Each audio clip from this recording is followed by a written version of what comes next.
Well, Michael, we only have a few podcasts left this year. Yes. There's only, I think, two more weeks after this one. Yeah, because then we go... And then it's Christmas, and then it's New Year's, and then we'll be in 2025. So, yeah. The far-off year of 2025, Yeah. Jeff. And you've been gone for a little while, so welcome back. I have. I completely forgot it's been a bit since I've done the podcast. Yeah, so welcome back, and welcome all of you to the RageSelect podcast right here on RageSelect. I'm Jeff. And I'm Mike. We were going to have a very strange and strained news week of the news faucet. I've been squeezing this news rock and no news blood will come out of it for a while. I've been beating this news horse and it just appears to be dead. Well, you got to beat a newsie. Yeah, is the thing. I got to find a newsie. Put the hat with the press thing in it. You find a young Christian Bale and you tie him up and then you beat him with a bat. I got to say, Wookstree, read all about it. No, wait, that's like a paper boy. That's a paper boy. The newsies didn't report the news; they sold the newspaper. Yeah, which is why you get the news out of them. But at the last minute, PC Gamer decided that they wanted to throw their hat in the Game Awards ring by having the most wanted of 2025 show. And it had world premieres. It had a bunch of bullshit Steam games that they put on your wish list. Some of those were fine. I don't want to be. It's just PC Gamer goes on for too long.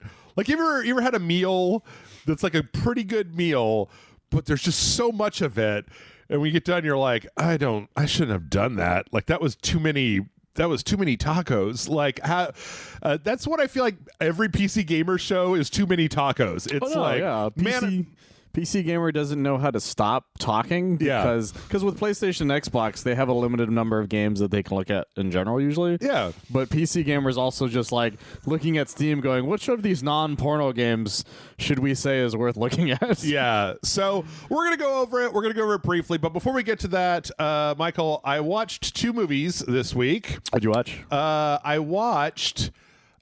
so last night I watched that Juror Number Two movie. The Rural Juror? The Rural Juror. It was about the urban fervor. So, I've been on this kick of I'm just looking for stuff with high scores. Yeah. This thing was on Rotten Tomatoes. The Clint Eastwood film. Yeah, and it had these super high scores. Nicholas Hoult, it had J.K. Simmons, and Toni Collette was in it. Oh, okay. It was trash. I fucking hated it. And it had this fundamental flaw in it that I was like, I don't know how you people that are watching this movie. It's like, some people don't get bothered. In Prometheus, when the guy who's the map guy gets lost, even though he's got a fucking cyber map. Yeah. And then the movie keeps going, and I keep going like, wait, go back. Like, that didn't make any sense. How did that happen? That guy's bad at his job is what it turns out. Yeah, so for anybody who doesn't know, Juror Number Two, this is a Clint Eastwood movie. It's got all these high ratings. I don't fucking know why. Nicholas Hoult plays this juror. He goes to jury duty, and then it turns out that the case that they're trying, he actually was involved with it, sort of. And this is very early. So, and I'm not going to go into any more details than that, but he's kind of involved with it. Toni Collette is the prosecutor, and she's also running for office. And there's other guy that's the defense attorney, blah, blah, blah, blah, blah, blah. The problem that I had with the movie was that the case for the prosecution, it's like a guy that's accused of murdering his girlfriend. It's so fucking flimsy that then the rest of the movie hangs on the idea that this open and shut case of this guy who killed his girlfriend, and now Nicholas Hoult is in a strange moral quandary, and I'm like, are you kidding me? I could have argued this case. It's like a guy and a girl were seen at a bar, and then they argued in the parking lot, and then they left, and then the girl was found at the bottom of an overpass, like a bridge over a creek. Okay, yeah. And she's found at the bottom of the creek with her neck broken, and she's all fucked up and bruised and everything. Then there's obviously that guy killed her. And the facts of the case is that the guy, they argue in the parking lot, the guy gets in his car, he goes home, and they're like, we didn't find a murder weapon. We didn't consider any other suspects. We were just like, that guy was mean to his girlfriend at a bar in Georgia. He obviously brutally murdered her. My God. And I'm like, this is fucking ridiculous. Like, I keep waiting for there to be more. It's like, and I was, so the whole movie, I just couldn't get over it. I was sitting there like, I can't. No, that's This is stupid. That's a flimsy ass case. And, like, there's so much benefit. Like, Jesus Christ. There's like one witness. There's this guy that was like, yeah, it was the middle of the night in a horrible rainstorm, and I saw a guy across the street from my house in the dark. And I'm gonna identify him as that guy over there. And they show him looking at the guy, and I'm like, he was like 100 feet away. And it was the middle of the night, and it was raining. Like, what the fuck are you talking about? This is not. And that's all you have. Like, that's nothing. My cousin Vinny could have won that case. Yeah. So I don't know. It was like that got me, and then also. Obviously, they got J.K. Simmons, but not for very long because he's like in the first like third of the movie, and then he just leaves and is gone from the movie. Okay. And I was like, what? But I like J.K. Simmons. I wanted to see more of him. So yeah, so that disappointed me so much that I then went and watched Whiplash, which I'd never seen instead. Oh, okay. Whiplash is amazing. It's a very good movie. I was very surprised at how little actual plot there is to that movie. No, like it's very vibes. It's the plot is basically like man fucks with other person long enough where other person goes, no, this makes sense. Yeah. That's the movie. Yes. And you're like, well, what the fuck? Do you want to watch J.K. Simmons yell at a teenager for 90 minutes? Well, then I've got a movie for you, my friend. Do you want to see him throw chairs at people? Yep. Then yes. Yep. You should watch this movie. So, it was good. I think it maybe got built up a little bit too much in my mind, but I enjoyed Whiplash quite a bit more than Juror Number Two. Well, it's because it's been long enough that you hear things about Whiplash and you expect this like fucking grade A story that where twists and turns and things. Right. And then you watch it, you're like, oh. It's very straightforward. This is way more. It's very straightforward. There's no twists or turns. It's just people being assholes to each other. It's just like, okay, well, then that happened. And you're like, okay, well, if that was happening, then the next thing that should happen is, oh, yeah, okay, then that happened. Okay. And then, okay, then. And then and now we're done. And it's like there was like a straight line. I could see the horizon. I could see the end of the movie from the beginning of the movie, and it never once took a turn to the left or a jump to the right. That movie works because J.K. Simmons is very good at yelling at people. Yeah, and Miles, I almost said Edgeworth. I know that's not his name. The actor, the other kid. Oh, yeah, I don't know. I forgot his name. It's Miles something. Yeah, Mr. Fantastic from that Fantastic Four movie. He and he's good at looking very nervous. Miles Teller. At all times. Yeah. He's got a very just like, He's face. like, oh my God, I can't believe I'm being yelled at by J.K. Simmons. Oh my God. Yeah. And you're just like, cool. This is a good movie, but this is very strange. Even though everything in the movie is like, it appears that everybody from the beginning of the movie knows that J.K. Simmons is like a horrible taskmaster that yells at people and abuses them. And the guy's like, man, I really want to be in that dude's band. I really want to be in there. And then he gets in the band and he's like, I'm being abused. And it's like, what did you think was going to happen? It makes no sense.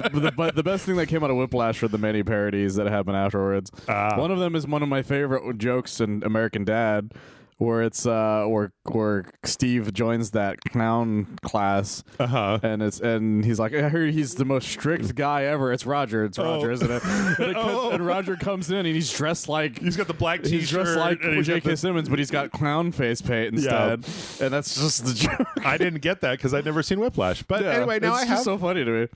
Yeah, it was fun. I don't think Juror Number Two. I don't think The Rural Juror was a very good movie. It was supposed to be in apparently that was supposed to be in theaters, but then I guess whoever watched it was like, no. I don't know. I just don't understand why it had such high marks. It's because it's got the word Clint Eastwood in it, and I think it's maybe because some people can like look past. Like you remember earlier this year we talked about the Hitman movie or whatever with that one dude, that other Hitman, fucking white I think guy. it's just called The Hitman or something like that. And then I told you what happens at the very end of that movie, and I was like, I'm sorry, I just can't get past that. Like, no, yeah, it was kind of like that with Juror Number Two, where they do the court. I fucking love a good twisty courtroom movie. That's why I wanted to watch it. And then I was like, this is bullshit, man. Yeah, no, if I Like- was in that jury, I'd be like, so he's probably innocent, right? Like, there's no, like, he absolutely did it, smoking gun here. There's not even a smoking weapon kind of issue here. Yeah. There's nothing. Yeah. He yelled at her at one time, the end. What? Yeah, I don't know. It's like if people saw me yelling at you in a Jim's and then we both like got in our cars and left and then you got in a car accident, like Jeff obviously fucking like killed rammed that him man. off the road and killed him, and I was like, no, Because I saw a bald man in the distance that one time, and you're like, what? in Austin. Yeah. And Anyway, it was also raining, I guess. It's just insanity. I don't know. It was a dumb. I didn't like it. I thought it was dumb. So there we go. But you know what? I'm very happy because it's like Secret Level comes out this week. Yes, very soon. Beastars season 3 came out today. Oh, I forgot about that. I was like, shit. So there's a lot of good stuff on the horizon. What about you though, Michael? You watch anything? You play anything? You do anything good? Superman and Lois ended this week for the series finale of Superman and Lois ended. Series finale. So all of the CW DC shows are done. Oh, There's no more after this point. Was it a planned finale? Did they actually wrap things up? They had it wasn't because they were renewed, but they were expecting to get more episodes, and then CW was like, look, we're slashing your budget. You get 10 episodes. Good luck, kind of thing. Because it was a 20-something episode show each season. How many seasons were there total? There's 4 total, but it's more like 3.5 technically because of the fact they slashed the last season. And so they had all these plans. They had like, according to them, they had like 7 or 10 seasons worth of ideas. Shit. And so they were just like, okay, we gotta like bum rush to the end here, kind of thing. So when you watch the season, it works, but you're like, I want more of it, and I can tell you want to give me more of it, right? But you're like, I can't. Like I have some of these actors for literally like 2 days, kind of thing, because we don't have the budget. Like one of the actor for Sam Lane. They had to go out of their way to convince him, please let us finish your arc for the love of God, because he was one of the casualties of the budget cuts. They're like, you're no longer a series regular, like you would be a guest star. We could maybe get you for like 2 episodes, kind of thing. Yeah. And he's like, well, I don't want to do that. And so they had to like beg him, please let us finish your arc for the love of God. And so they did, luckily. And so the season is just.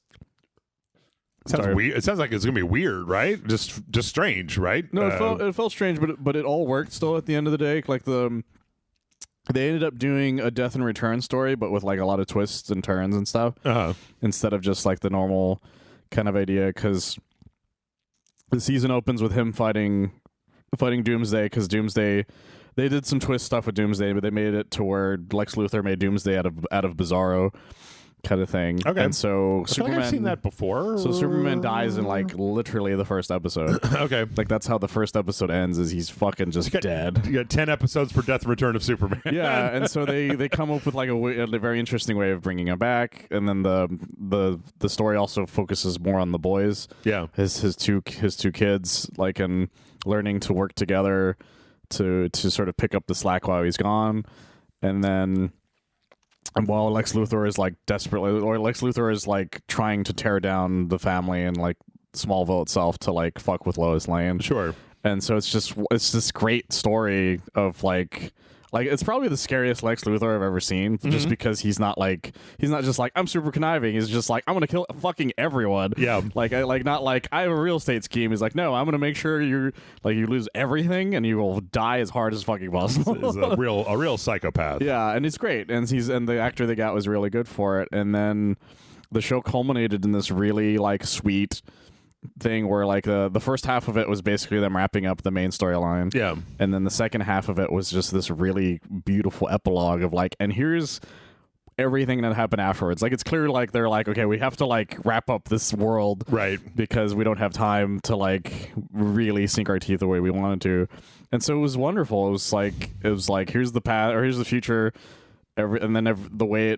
The way it ends was so sweet that I was just crying like the whole fucking time. Okay, so it wasn't like ruined, right? No. It stuck its landing, right? It was a little like an asterisk. Like you should know that this wasn't their intention. Yeah, because even when you watch it, you're just like, well, that happened. Like, and the funny thing is, the last episode is it's called, I think it went by so fast, I think is the name of it. Oh, that kind of thing. And like it works thematically, but at the same time, it's them literally going like, yeah, sorry about this. Yeah, we kind of have to like be like, and then the future happened, and all the things happened. The end. dead. Yeah. And I'm like, I'm cool with this, but like I'm very bummed that it's gone, like especially the fact that they had so many ideas and the fact that they were the best Superman adaptation that was going on in the modern era. Sure. Because, all we had was Justice and the Snyderverse and all that stuff. And so it was a breath of fresh air that held off everything Superman-wise until My Adventures with Superman showed up to keep it up. Sure. Kind of thing. And then it's going to expand from there.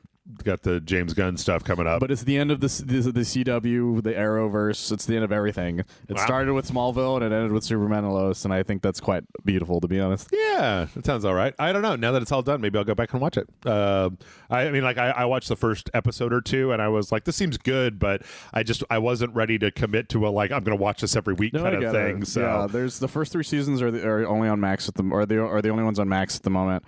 The CW app has the current stuff, but I think eventually it will end up in Max because they've already changed the icon to be the whatchamacallit, the season 4 poster. Oh, okay. So it's going to be that eventually. I just don't know when. Okay.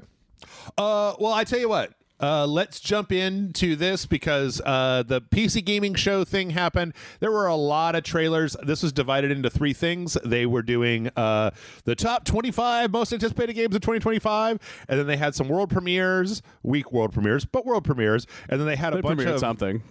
Yeah, they had a bunch of like wish list these games. Here's a trailer games. So we're going to skip all the wish list stuff because that stuff, some of it is known. It's all been announced. We're only going to focus on the world premiere right after we make fun of the actual rankings that they did. I watched this thing all the way to the fucking end. I think I'm going to just cut down to the top 10. Because even though there's a lot of cool stuff above that, we don't have the time to talk about all that today. So the top 10 start counting down from number 10. Number 10, The Thing Remastered, which, by the way, beat out like Metal Gear Delta and Atom Fall and Project 007 it doesn't make any sense. Dune Awakening and Mafia the Old Country and Perfect Dark and Citizen Sleeper 2. And Control 2, Number 9 is Wonder Stop. That's the one that the Stanley Parable guy is making about the lady that's doing the tea thing. That cool one. Yeah. They had a little feature where the guy talked about how it's a very personal story because after he made those games, the Beginner's Guide and the Stanley Parable, where he was kind of like excising his darkness into video games, he wanted to have like a cozy game. He wanted to make a cozy game where he's like, here I could just rest and relax and like come back as a person and like get my life in order. And then he realized that like just because you want to make a cozy game doesn't mean that you're like a complete person. So all of his like dark impulses started seeping into the cozy game, and he was like, all right, let's fucking go with it. So he converted the main character into this person with a dark past and just started putting that shit in there. And I was like, that sounds great. That's such a great way of making that. Number 8, Avowed. Number 7, Kingdom Come Deliverance 2. Number 6, Death Stranding 2. And all that sounds fine. It sounds fine, yeah, so far. Number 5, Grand Theft Auto 6. Yeah, that doesn't make any sense. Seems like that should be a little higher than number 5. That would have been my number 1. Like, what the fuck? Number 4, Slay the Spire 2. So that was more exciting to everybody than Grand Theft Auto 5. That doesn't make any sense. Number 3, Monster Hunter Wilds. Number 2, Doom the Dark Ages. I mean, like, I know I'm a Kojima fanboy, but like, bitch, you put fucking Death Stranding further up that list, or Control 2 for that fucking matter. Yeah, like, honestly, Doom the Dark Ages is the least exciting Doom we've ever seen in quite some time. I would have put it like at number 10, I guess. I mean, or below. I don't know. Well, on this like the way this list is designed, it would not have been number 10. Like number 25, the lowest ranked things on this list was that Judas game that Ken Levine is making. I forgot about that. And I think that game looks great. That game looks fantastic. Looks really good. Yeah. Like, I guess if it's based on what we've seen, we're just spitballing here. We don't have details on hardly any of these games. That's true. But number 1, I know everybody's like, well, what could number 1 be after all these fantastic games that you're talking about? Number 1, Sid Meier's Civilization 7. It's such a PC gamer ass thing to say. Like, what the fuck? Civilization 7. Nobody gives a fuck about I mean, please, okay, listen, Civilization people, put down your fucking pitchforks. You know it's a niche genre. You know it's not game of the year. You know that, like, it's a fine game for the people that want to play Civilization. My fucking father plays Civilization 3. He refuses to upgrade to anyone besides 3, and he's been playing it for, like, 15 years. He just plays the same fucking game over and over again like it's Madden. I get that Civilization is a thing, but you come the fuck on, PC gamer. Like Civilization 7 is the game when somebody's like, "Are you a gamer?" I'm like, "Yeah, but you want to seem fancy." Yeah. So you're like, "I play Civilization while I wear my monocle and top hat while drinking my brandy," kind of thing. It's just like, get fuck off, dude. It's the subscription to the New York Magazine of games. Yeah, it's just like, fuck off, man. Number one, and then it was accompanied with like a 15-minute fucking talking to developers and talking about and I'm just like, guys. No, bad PC gamer, bad. All right, so we've got 13 trailers here for a variety of different things. I got to be honest, they started strong, and then it went nothing but downhill from there. Also, it should be noted that due to the timing of this podcast, Michael has not seen any of these trailers. I have not, because they were going on while he was driving to my house. So and work has also been batshit insane. First up, this was pretty cool. They announced Moonlighter 2. So Moonlighter was that game where it was like you run the item store. It was one of the first you run the item store, but then it's also a dungeon crawler. It's no Civilization 7 is what you're saying. It's no Civilization 7. This is interesting because this one's in 3D. The previous one was pixel-based. Yeah, I remember. That's the thing I remembered about. That's why I was kind of confused at first, because like I remember a game called Moonlighter, but it looked like this. But that happens, you know, like when a developer or whoever has that has been working on their craft for quite some time. Yeah, that seems to be the whatchamacallit, the trajectory. Yeah. That's what I think. What that Wizard of Legend game that we played. I think that was another one that went from 2D to 3D. But yeah, that looks great. Like, and then the graphics they really line up with like the way that things looked in the first game, and it's nice to see this kind of shift. Like, I like it when games are able to do this effectively, and it seems like this is doing it effectively. Yeah. Let's see. Number 2 on the list. Well, no, these aren't ranked. Michael, Teenage Mutant Ninja Turtles Tactical Takedown. So this is really weird. Yes, I'm looking at this and being, what the fuck's happening? So this is basically. Do you remember that game? You and I played Fights in Small Places, right? Or Fights in Tight Spaces. Or you showed it to me at least. This seems like that. Like, it's the characters are like they're little like statue standees. They're not super animated. There's a lot of just like kind of moving them around. They remind me of Hero Clicks. Yeah. And they obviously have like powers, and it's like a tiny grid room, and that all makes sense when you know who developed this, because. Like, I looked at this and I was like, oh, you know what else it kind of reminds me of is that John Wick Hex. Yes. Remember that? It was kind of like that. But that is being made by Strange Scaffold. So Strange Scaffold is the company that made El Paso Elsewhere, I Am Your Beast, and Clickholding. That's weird. With Xavier Nelson, where and the thing is that dude has turned that one tweet about like, I want smaller games with longer development times, with worse graphics, built by like ethical teams, and I'm not even kidding. That's like that whole company's thing is we're going to make micro games, we're going to make them on small budgets, and we're going to make a shitload of them. We're not going to sit on our laurels. We're just going to fucking crank out games. Yeah, because this doesn't look like it. Like, I'm not saying it looks bad. I'm just saying, like, they didn't, like, any other person that's like, we're gonna make a Ninja Turtles game is gonna make some bombastic like animation types thing, right? Like the way, you know, the whatchamacallit, the Platinum one was, where they're like, oh, it's gonna be super bombastic, but that game was terrible, kind of thing. So it's like, I would rather, like you said, like it doesn't look like it's gonna be fucking PS5 Pro need kind of thing, but it looks fantastic so far. I mean, it all depends on how it ends up playing, right? Like, if it ends up with a good like hook where the actual tactics part of it is really fun, then yeah, man, why not? Like, this looks like it's going to be like a $20 game. Like, it's not going to be a full price game. It also looks simple enough that you could probably find yourself getting addicted to it pretty easily. Absolutely, 100%. And it also seems like something that could be ported to the Switch really easily. Yeah. So, and also you don't need a big strong PC for it either. Yep. So it's going to be really accessible. I don't know. I'm all in favor of that Strange Scaffold shit. Like, so yeah.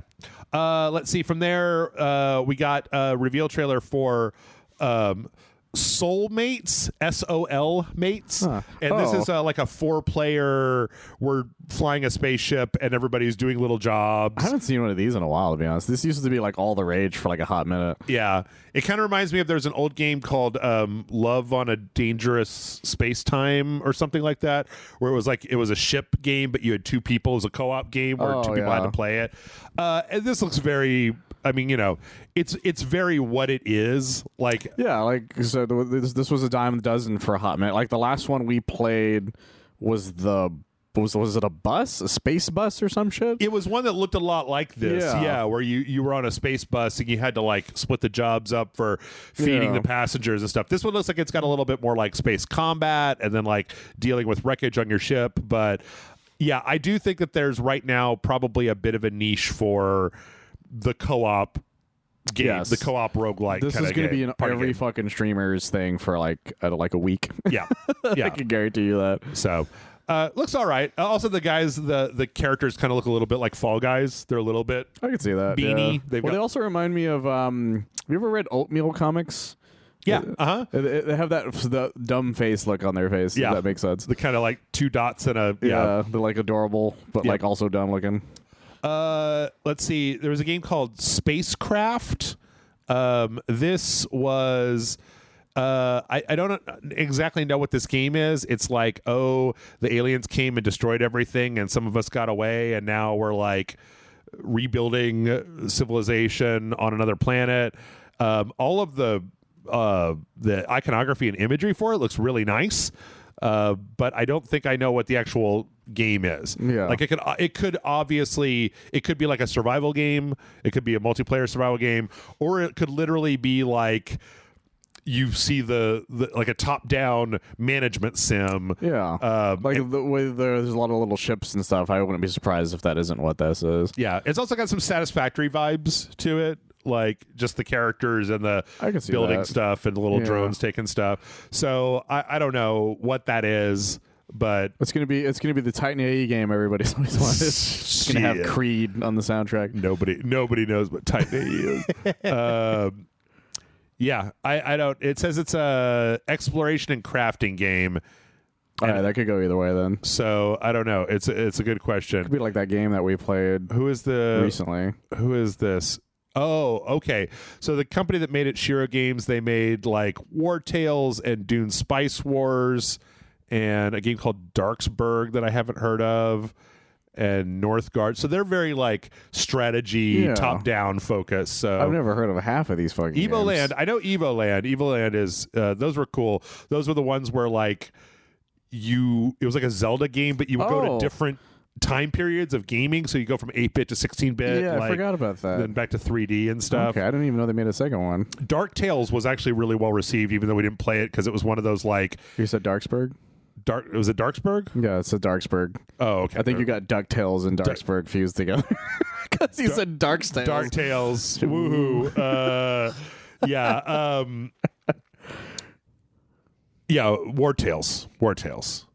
Not Darksburg. Okay, so that's because you fused those two together. Yeah. But she said it like it was DuckTales. Well, I went to their website and it was making the things go by. The panes were transitioning and I couldn't remember. That's like one of these like it's like a tactical game where you have like 8 barbarians in the Middle Ages or whatever, and everybody really loves it. But I'm not about to put it on RageSelect because it's not the fucking kind of game that we like to look at. So but now I want the dark, gritty reboot of DuckTales. It's called DarkTales. DarkTales. We had 6 minutes worth of I think their CCP is the name of the CCP games, talking about Eve Frontier. That's that game where it's like it's a survival game in the Eve universe that has blockchain integration. Oh, I forgot about that. Yeah, we talked about them being mad about that originally, but then it turns out what was going on with it made sense. Yeah, because it was like an economy thing or something, right? Yeah, they're using the blockchain to start different economies inside of the game. I don't know. And then also, apparently, part of this was them talking about how it seems that they're going to have a like the ability for people to change the rules or add assets and stuff to the game. This really just seems like a Wild West thing where they're putting all this shit out there, and then they're just going to be like, I don't know, you guys fucking go crazy. Like, if it turns out to be unplayable, it's not like Eve is going to be turned off or anything. Yeah, this is them. This is them playing with an idea one of them or some of them had. And it's like, look, either this is going to be like the best well-received thing ever, or it's going to be a fucking flaming shit show. Yeah. And I can't wait to see. And whatever it is, it's probably going to be fine. Yeah. But there was no real, like, I don't know, they had some kind of, like, real light renders of stuff. But then at the end, they said that they've got the, like, there's like founder access starts December 10th. Oh, wow. So I think, I think they're going for it. I don't really know. I barely know enough to talk about what this game is. Oh, no. Eve in general is a game that every time I hear about it, I'm like, that sounds great. But then you find out what it is, and it's not. Yeah. Kind of thing, unless you're really into that sort of thing. And then Eve Frontier sounds similar in that way. We're like, that sounds cool. But then I know I'm going to find out what it actually is and be like, oh, well, good luck with that. Yeah. Let's see. We got an announcement for a game called Tomb Water. This is a like a horror western, and it's kind of like an isometric pixel game where you're playing like a mysterious gunslinger that comes to town, and it's like a Wild West town, but then there's also a bunch of like monsters and zombies and Cthulhu's and shit about, and you have like powers. It doesn't look bad. Yeah, it looks like it could be fun. I mean, it looks like the sort of game that like I would wait to see an article online of like, no, seriously, you guys, you got to go play Tomb Water. Yeah, it's one of those games that you can't tell until it's really out yet. Yeah, because it's very simple for anybody who doesn't. I mean, most of y'all probably haven't seen these trailers, but it's a very simple art style. Yeah. It's a very basic and simple game. and detailed at the same time, which is the reason I find it interesting. Yeah. But the fact they call it a Souls-like Western, it's like, well, that could go either way. Yeah, I don't know. That's the problem with Souls-likes in general, is you don't know until they come out. And what does that even mean? Yeah, like exactly. that means like 18 things. Exactly. Like, you have no idea what that means until it comes out. Is it the vibe? Is it the combat? Is it the mechanics? Like, what is it? I saw him swinging a cactus like a sword. That was pretty cool. But yeah, I don't know. It looks kind of interesting. Again, this is one of those ones where it's like the vibe is cool, but I want to see more before I invest. Yeah, I actually kind of think it's semi downhill from here, Michael. Okay. So there's this game called Abiotic Factor that actually came out earlier this year. That's like a 4-person survival game that is very like modeled after Half-Life. Yeah, I was about to say, this looks like it's just a Gmod somebody made and then made it the game. And they're doing an update. Well, actually, I believe it was probably something that started as a Half-Life mod, and then they had to file off the serial numbers and be like, we're going to make our own thing. There's no way it's not from the looks of it. Yeah. But they announced the Dark Energy update, which is basically just like another world because you go between worlds and stuff. So, I don't know. It was very, very well received on Steam. I'm starting to get a little tired. Like last year, I was really tired of like farming games, and this year I'm starting to get a little tired of 4-person multiplayer. Yeah. This is the survival problem. games. We're at the point where that seems to have come back, because that was the thing that it's a cyclical thing. Yeah. Where every now and then there will be a time where it's just like 4-player shooters for a while, and then it became something else for a bit. And now we're back to it. Yeah, so, 4-player survival. I guess it went from 4-player. It went from Left 4 Dead to basically multiplayer Minecraft kind of thing. And then it kind of reversed backwards. I don't know. It's interesting that way. In the exact same vein, we have Dark Water, all one word. And no pirates. There's no pirates. I'm very sad about there being pirates. Yeah. This is interesting. This is a 4-player roguelike game where you play as a bunch of dudes in a submarine, and you're kind of going to different places, and you've got to like work together. It's kind of like the space game, but it's a much grungier, grittier submarine game where you're trying to like keep your sub running, but also get the resources that you need. And then there's like combat encounters with like weird monster guys, and you can try to fight them, or you can try to run away from them. It looks like it looks like that space game, but with more Lethal Company added to it. Yeah. More of the kind of risk reward, oh shit, what is that? Kind of stuff. So yeah, it could be fun. Yeah. Looks okay. It's okay. Also, something I feel like we're going to see a lot more of is the 4-player Lethal Company style game. I'm fine with that, to be honest, because those are fun to watch. Yeah, they also don't require a shitload of dev time to put out. No, they don't. Like the fact that Lethal Company is made by like one guy. Yeah, says like really, I think made the money signs go off in people. Let's see. We also had a game called Chains of Freedom. So this is a turn-based strategy game where there's been a weird crystal apocalypse. Like the crystals fell and fucking made people go crazy and shit. And it was described as like a stealth game. So it's got it's like a tactics game, but it's also like a stealth game. So I assume that it has a like avoiding the hordes kind of component to it. It looks okay. I'm also starting to get a little tired of tactics. There's just a lot of tactics games out there right now. Well, the problem is a lot of people seem to think that they're like, I have a really bombastic idea, but to make it like look the way I want it to is very difficult. But to make a tactics version of it like doesn't sound that much more difficult. But then you end up with a bunch of tactics games that don't always work. Kind of thing. Yeah, not all tactics games are made equal, but I don't know. This one looks okay. I just I need to see. This is another one where I just would need to see more of it. I needed to make its case better than what it's doing in this trailer. Yeah. So, let's see. From there, this is a very ambiguous trailer. This is called City Tales Medieval Era. And it's just like narration of talking about building a city and zooming through a kind of medieval countryside all the way up into a city. It was kind of impressive because once they get up into the city, it's like they kind of zoom up to this tower, and then when they zoom over the edge, it's like it's a very large city. Oh, yeah. Oh shit. But that's kind of it. Like, I assume that City Tales might be its own. I didn't look this up. No, it makes sense because why would you call it the medieval era kind of thing? Like I'm sure it's a series of games of just like, or maybe just a game. Welcome to City Tales. I'm pretty sure that's not what we were looking for. That's India's #1 best tour guide. Good for them, though. I'm happy for those guys. So if you guys need a tour guide in India, see, I don't know, though, because like it's a simulation by irregular shapes. I fucking hate I don't think this might be their first game. That makes even less sense. Well, maybe it's their first game and they're planning that like if it Don't look up irregular shapes and expect it to not just show you shapes. Yeah, I know. I just Googled irregular shapes being like, where is it? Where's the information? Oh my goodness. There's that LinkedIn. Yeah. I get the feeling that the subtitle is not because this is a sequel, it's because it's the first, and if it does well, then they can make the studio's only been around for 2 years is what their LinkedIn said. City Tales 1920s City Tales. Yeah, maybe that's what it is. They're just going to start making more of them. Star Trek or something, like, I don't know. Maybe that has to be their long running plan. Work for Power Wash Simulator. That's true. Yeah, I don't know. Tell me more. Explain something to me. Is this a management game? Is it a builder? Like, I don't know. Tell me more.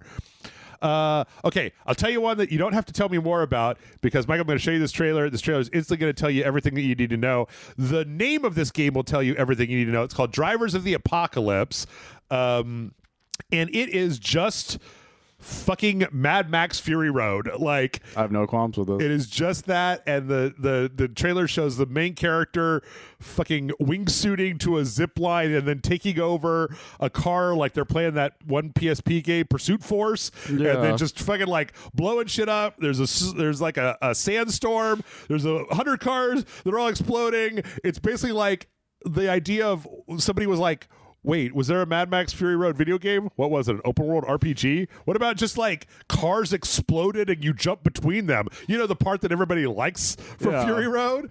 They're like, it reminds me of nobody's made that yet. What was the name of the shooting game from way back where it was just the cars with the guns on it that would like automatically aim at each other? V8? Was that the name of it?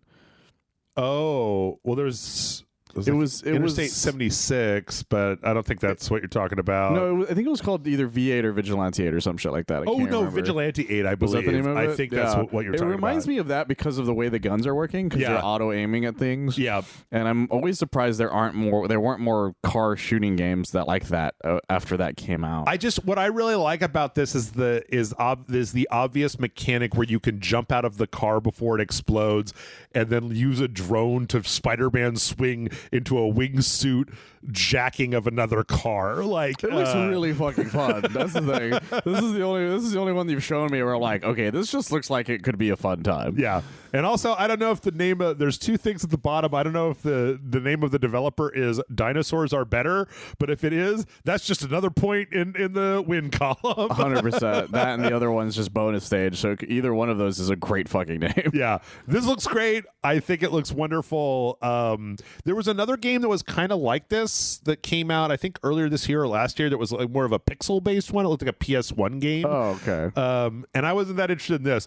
This has got all of the car explosions. Like, there's this one shot in the trailer where it's like 8 cars tumbling down the side of a sand dune, all blowing up behind the car the character's driving. And I'm like, that's what I want. Yeah, this looks really cool. And I like the only thing that is you can tell it's early on because it's only desert. Yeah. There isn't anything else around it. But, but that works for what your aesthetic is going for. Yeah. And they're probably going to try to make it work with more cars as time goes on. But as is, it looks pretty exciting. And it looks like most of the cars here just have machine guns on them. So it's obviously really early. But even with just that, it's like, nah, it's cool. There's some really cool weather effects here and there, like the big old tornadoes that they showed off. But it looks fantastic. Well, and they've obviously like matched the entire palette of the game to look like fucking Fury Road. There's no ifs, ands, or buts about that. They know exactly what they're fucking doing. So yeah, the fact that they just came up with Drivers of the Apocalypse as such a generic name, I'm like, you know what? I have no issues with this. Yeah.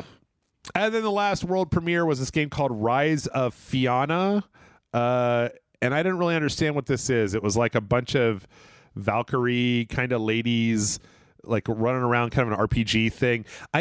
Michael, I think there's something that threw me off about this was that everything was slightly blurry, like it was being rendered under DLSS and the sharpen filter wasn't high enough, and I was like,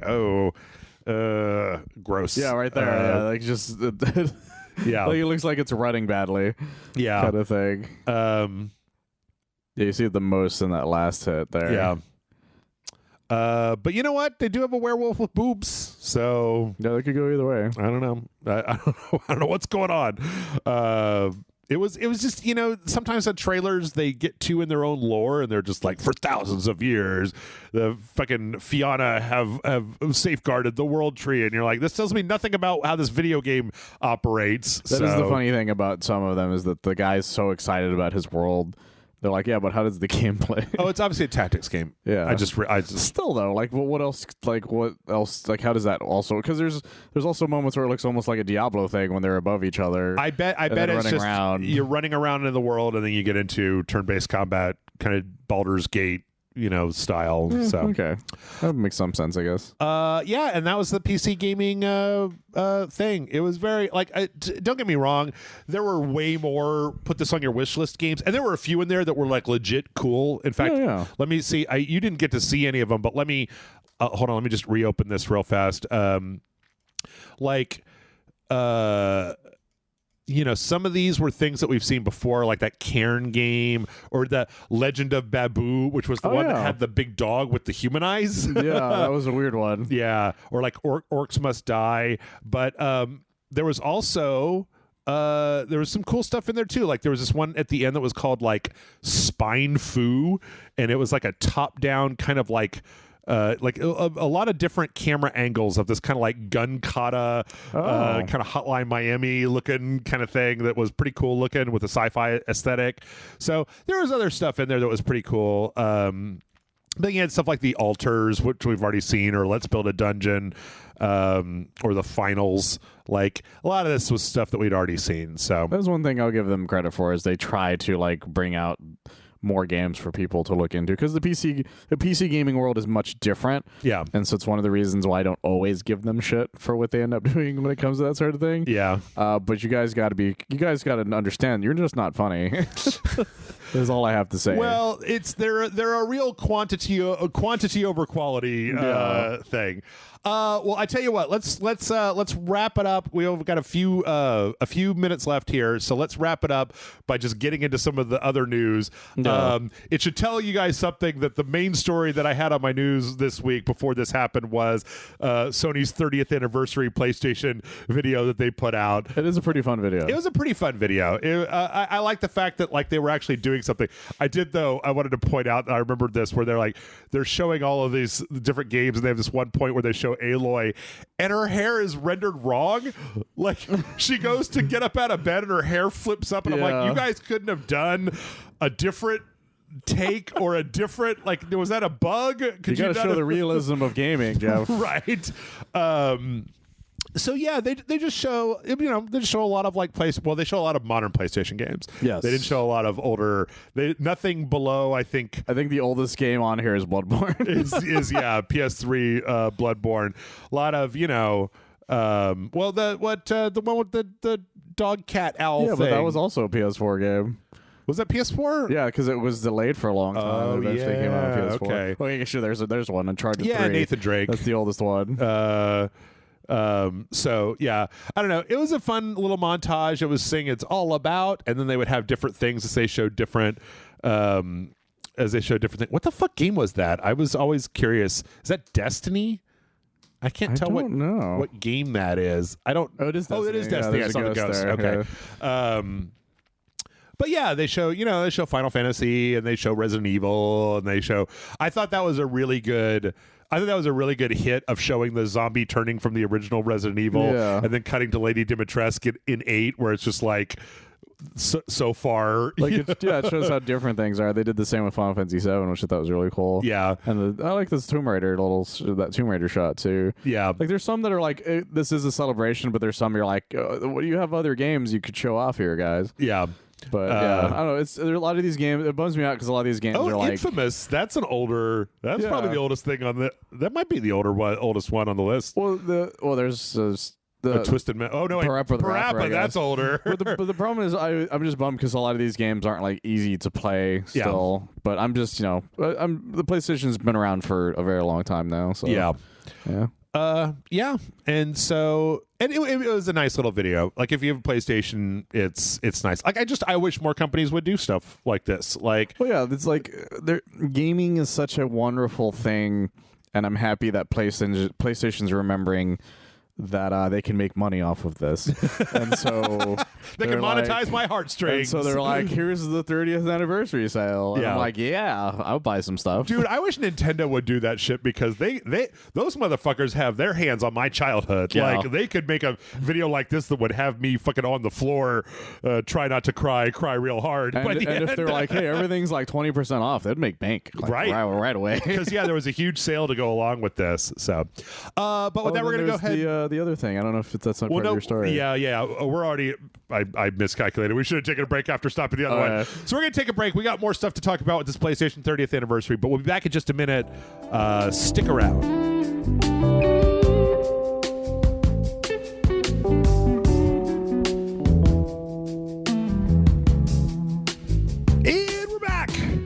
And before we left, Michael, we were talking about the PlayStation 30th anniversary, but PlayStation had a little something, little gift for the players. Yep. And that was that some people, after doing an update, when they rebooted their PS5, they got the OG PS1 bling, with the little yellow triangles. I tested on mine. Yeah, but I found out after everybody found out. Mm-hmm. So it wasn't a surprise to me because I didn't turn my PS5 off. Yeah. And not just that, but then it had a little like, hey, thanks for being a PlayStation person. And then there were 4 different options where you could choose 4 different themes for PS1, PS2, PS3, or PS4. And each one of them changed the boot thing to be that PlayStation.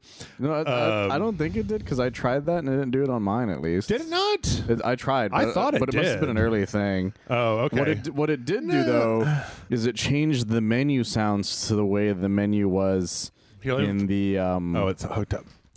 It did change the menu noises for your menu, like whenever you select things, whenever you move things, as well as the background. Yeah, because I did colors. I did both PS1 and PS2. I changed the PS1 one because I forgot how annoying the sound was when you move around and select things. Oh yeah. And then I changed it straight to PS2, and then that was like, okay, this feels like home. And then I did PS3, and I'm like, okay, this is, it's not as much. Like, I get it. Yeah. And then PS4, I was like, okay, I know it's a little nostalgic, but not that much. Yeah. But PS2, what I loved about the PS2 one is that it made the screen have the, whenever you're on the welcome part, it has the squares for the way it is on the PS2. Yeah. So what's funny for me is that that's the thing I hate, is that I want it to be like, I don't want that.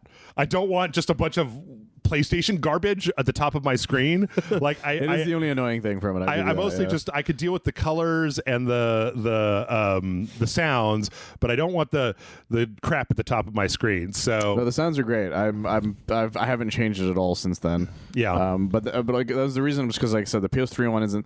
PS3 one noises weren't that much more interesting. Yeah. The PS2 ones were like I said, like a very distinct sound. And the PS4 one, it's just the PS4. Like I have zero nostalgia for the PS4. I'm like, this is PS4, I guess. It was weird going to the PS3 because I forgot how like unobtrusive it was. Just these little clicks. Yeah, the noises there wasn't anything that like specifically like interesting about it because of that. Yeah. And that was the main reason I was like, I don't really see the reason to do the PS3 kind of thing. Okay. And so, yeah, as far as I know, the PS1 is it only does the PS1 startup as the anniversary message. Because I did try it. I did sweat it to PS2 and then restart it to see if it would do it. Yeah. And it just did the one that was there. I just did it and it didn't happen. So it's a shame because I was hoping it would be like the boom like thing that it did. I don't know how to say the sound, but you know what I'm talking about. But like I'm happy with it. Like you said, it is a little annoying seeing all the squares on the top. Yeah, I don't like that part because it doesn't work as well. Because the point was at the time it was the only thing that was on there. Yeah, I mean the other thing I like is it on the bottom though. Whenever you hit the thing, I wish they weren't as like blurry. And then also the PS1 one is just a picture of a PlayStation 1 at the top, and it's like because there wasn't really anything that interesting on that one. Yeah, a lot of the times it was just a solid color. But I don't know. That's pretty fun. The only problem I have with it is it seems like it made my PlayStation restart way slower when I applied it. So. It seems to be a limited time thing. Yeah, and that's the other thing I think people are a little upset about is like, why is it a limited time thing? Why did you just leave it there? Well, what I'm bummed about is that we don't have themes at all. This is the first time we've ever gotten a theme. Oh yeah, for the PlayStation, and then they're like, yeah, but it's only going to be there for like a little bit. It's like, fuck you guys. Like, you finally gave me a theme and I can't keep the theme. Yeah, like that's kind of annoying. I actually really like the PS5 Pro, the little background. Animated with the chips and everything on it. I like that's that. That's a fun one. Yeah, I like that a lot. But yeah, I don't know if you haven't rebooted your PS5 in a while, maybe do that and get that hit of adrenaline from nostalgia if you are of that age. Or you could just go to YouTube and look up all PlayStation startup noises and just watch it. Yeah, but this is like you actually turning on your console and starting the game kind of thing. Yeah, having that small bit of it. Okay, I gotta turn that shit off. Whereas the what is it? Oh yeah, whatchamacallit? The God, I hate these. I forgot what I was going to say. The PS3 one is the closest one that I could stand, where it put the little swoopy wave there. Yeah, but that's just all it was at the time. But but when the PS3 came out, it like that wave like moved. It was animated. It did. Well, so did the blocks. All of that stuff was animated. Yeah, come on, PlayStation. The PlayStation one does make me laugh because it's just a fucking picture of a PS1. I don't mean to be a begging chooser over here, but like, come on, guys, give me a little more. Give me more. Let's see. So yeah, part of that PlayStation 30th anniversary thing. Okay, so this is a little bit of a stretch, and not everybody might be on board with this, but Michael, you know how every time there was a Nintendo Direct for a long time, people were like, smash, smash, smash, smash, smash. Well, Bloodborne fans are like that with Sony. Every time Sony does anything, they're like, is it Bloodborne? Is it Bloodborne remake? Is it Bloodborne re-release?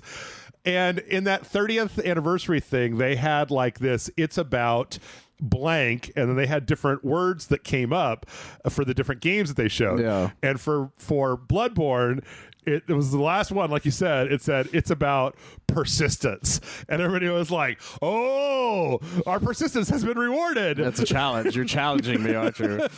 They're going to make a Bloodborne remaster any minute now. Half-Life 3 confirmed, guys. That's all I'm saying. It's basically the Bloodborne stands have gotten on the same level as like the GTA. Well, if you look at the moon in Grand Theft Auto Online and the phases of it, it means that like on August 12th, there's going to be the second GTA 6 trailer. Crazy shit like that. Yeah. No, it made me laugh because that was one of the first things I saw about it. Well, that was how I even found out that video existed. Yeah. Somebody online, I think it was like Reddit or something, was just like, we got to keep. They're telling us things. They're like, no, dude.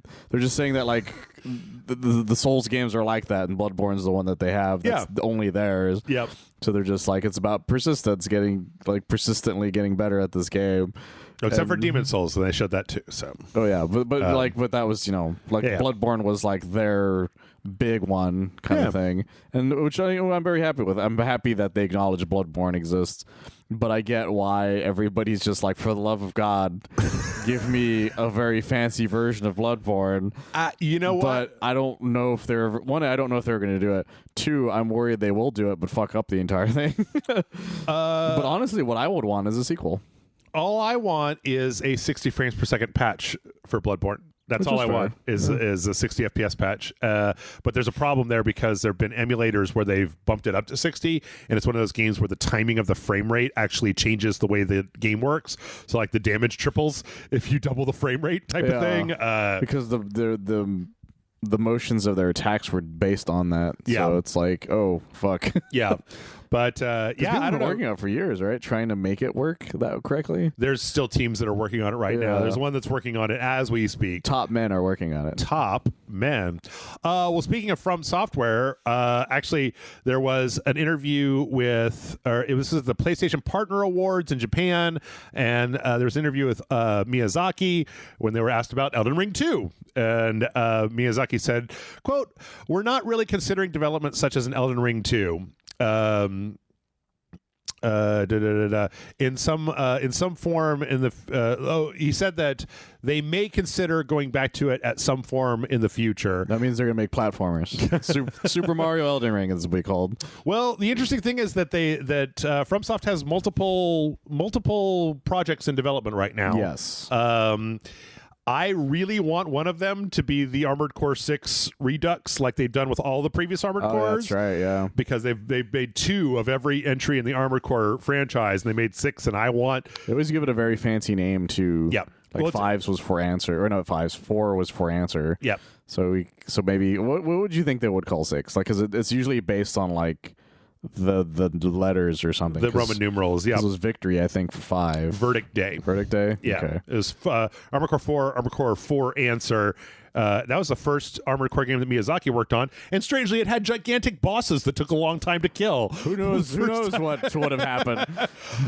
Tell you what, I would be all in favor of them remaking Armored Core 4. Because I think Armored Core 4 doesn't hold up very well. The graphics are very kind of stale. Yeah. The color palette is kind of meh. They've gotten a lot better with art design, and like everybody's like, Bloodborne 2. This is like when people are like, Half-Life 3, and I'm like, fuck you, Portal 3. That's what I want. I do want Portal 3, yeah. But From Software has a large set of games that people forget they made. Yeah.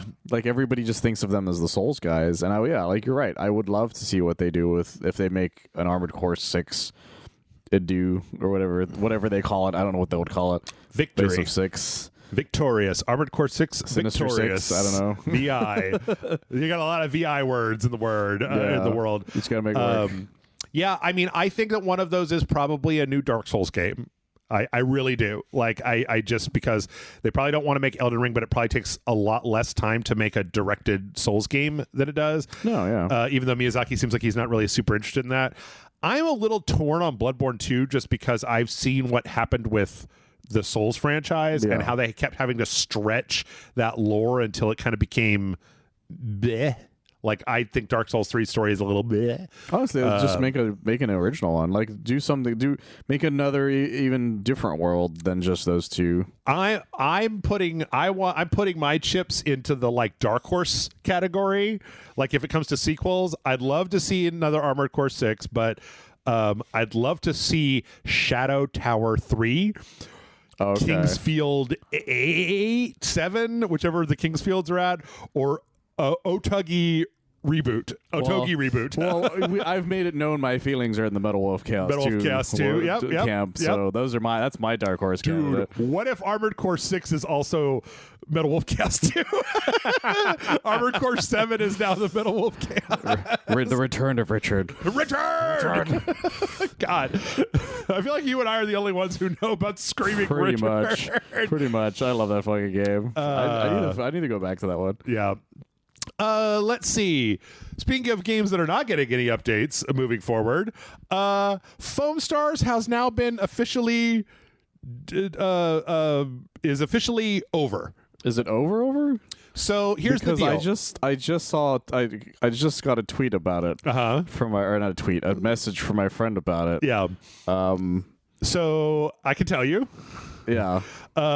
They are not turning off the servers, but they're making no additional content. So they're doing that thing where they're just going to leave it on, but they're not going to make any updates. They're going to bring back an option where you can choose like what season you want to play in, but they're not turning it off entirely, but they're not going to be selling it anymore, and they're not going to be doing any more updates for it. Okay. So I just realized why what you said makes sense for what I got sent by my friend, is that this is the last. I think this is one of the last things the season's going to have. Right. Which is this thing that I'm showing you right now. Is that Nier Automata Foam Stars they're DLC? Doing Nier Automata Foam Stars. Fucking lord. And it's just they're items in the game. So I'm guessing it's the last of the season. So they're not making more of it. This is just what they already had. Yeah. So that makes more sense. It's kind of interesting that Foam Stars of all things managed. So they're not shutting it down. They're just not. They just won't be updated. It's like Exoprimal, right? Where they just said we're going to go back and then we're going to kind of just let it run. So if you guys want to play it, you can, but we're not going to sell it. We're not going to give you the ability to get any more updates. Which, like, yeah, man. I don't want to be a dick about this, but that game looked like shit from the moment that I saw it. Like, from the very beginning. When they announced that, it looked like hot garbage on the stinky street. Oh, no. Well, no one. Okay. No one, gave a shit about it. Yeah. 2, it was clearly a Splatoon ripoff, no matter how much they said, no. Yep. No. Yep. And 3, it wasn't fun. By the time it came out, it came out, there was no fun to be had. Yeah. Like, from it at all. And none of the characters were that interesting. None of the worlds were that interesting. The whole thing was stunk of just like somebody being like, we can make our own Splatoon with blackjack and hookers, literally. Yep. And then nothing fucking came of it. So we got to keep moving along, but I will say that there's kind of a theme that's going on here where, like, you remember when Suicide Squad Kills the Justice League came out, it was like, oh, this is the end of like live service games and online shooters, and people have just kind of had enough of that. Well, people have really had enough of that. Like, there are a few things that managed to succeed, but I don't think people are making headway in this industry. Well, the problem is the economy is in shambles, Jeff. Yeah. Well, sure. But that's also why X Defiance being shut down. Man, I laughed so hard when I saw this come up on my Reddit. X Defiance shutting down. We remember in August where they were like, no, we have full confidence in X Defiant. X Defiant forever. X Defiant's going to be great. It's going to be great. It's going to be great. Or do we defy your news about us shutting down? Yep. And it was so funny. Yep. Like, this. The second I saw it come up on my Reddit feed, I was fucking with Reddit. I was like, no, that makes perfect sense. Mm-hmm. Who has said the words X Defiant? We had fun with it for the hour we played it, and then we never played it. Like 35 minutes. I never booted up a second time. I did, and then I was like, why did I download this? I didn't touch it. I'll be honest, like, taking everything else off the table, if I was going to play an online shooter right now, the day before Marvel Rivals comes out, I would play Fortnite. I'd play No Build Fortnite. Like, I had more fun with No Build Fortnite than I've had with X Defiant, with Call of Duty, with any of those other shooters that are out there. And so the idea that they're going to put a new one out, and it's like, guys, Call of Duty has this shit on lock, and even if they don't, there's like what I don't understand is, as an online team-based shooter, Ubisoft, you own Rainbow Six Siege. Yeah. Like, you have one of the top 5 of those types of games. Why the fuck are you trying to launch another one? Why are you trying to cannibalize your own user base? Well, not only that, they made it and they're like, well, this is all of your favorite worlds together. Well, can I use any of those characters? No.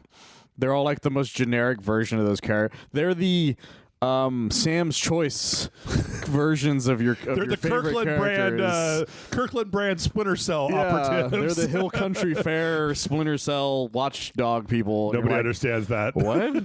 Well, that's for these people who are in the know. But but that's the problem. The problem is, it's like, I don't want Shasta Cola, guys. Like, like, what the fuck is this bullshit?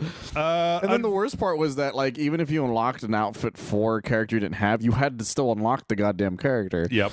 And I was like, this is stupid. Yep. No one wants this.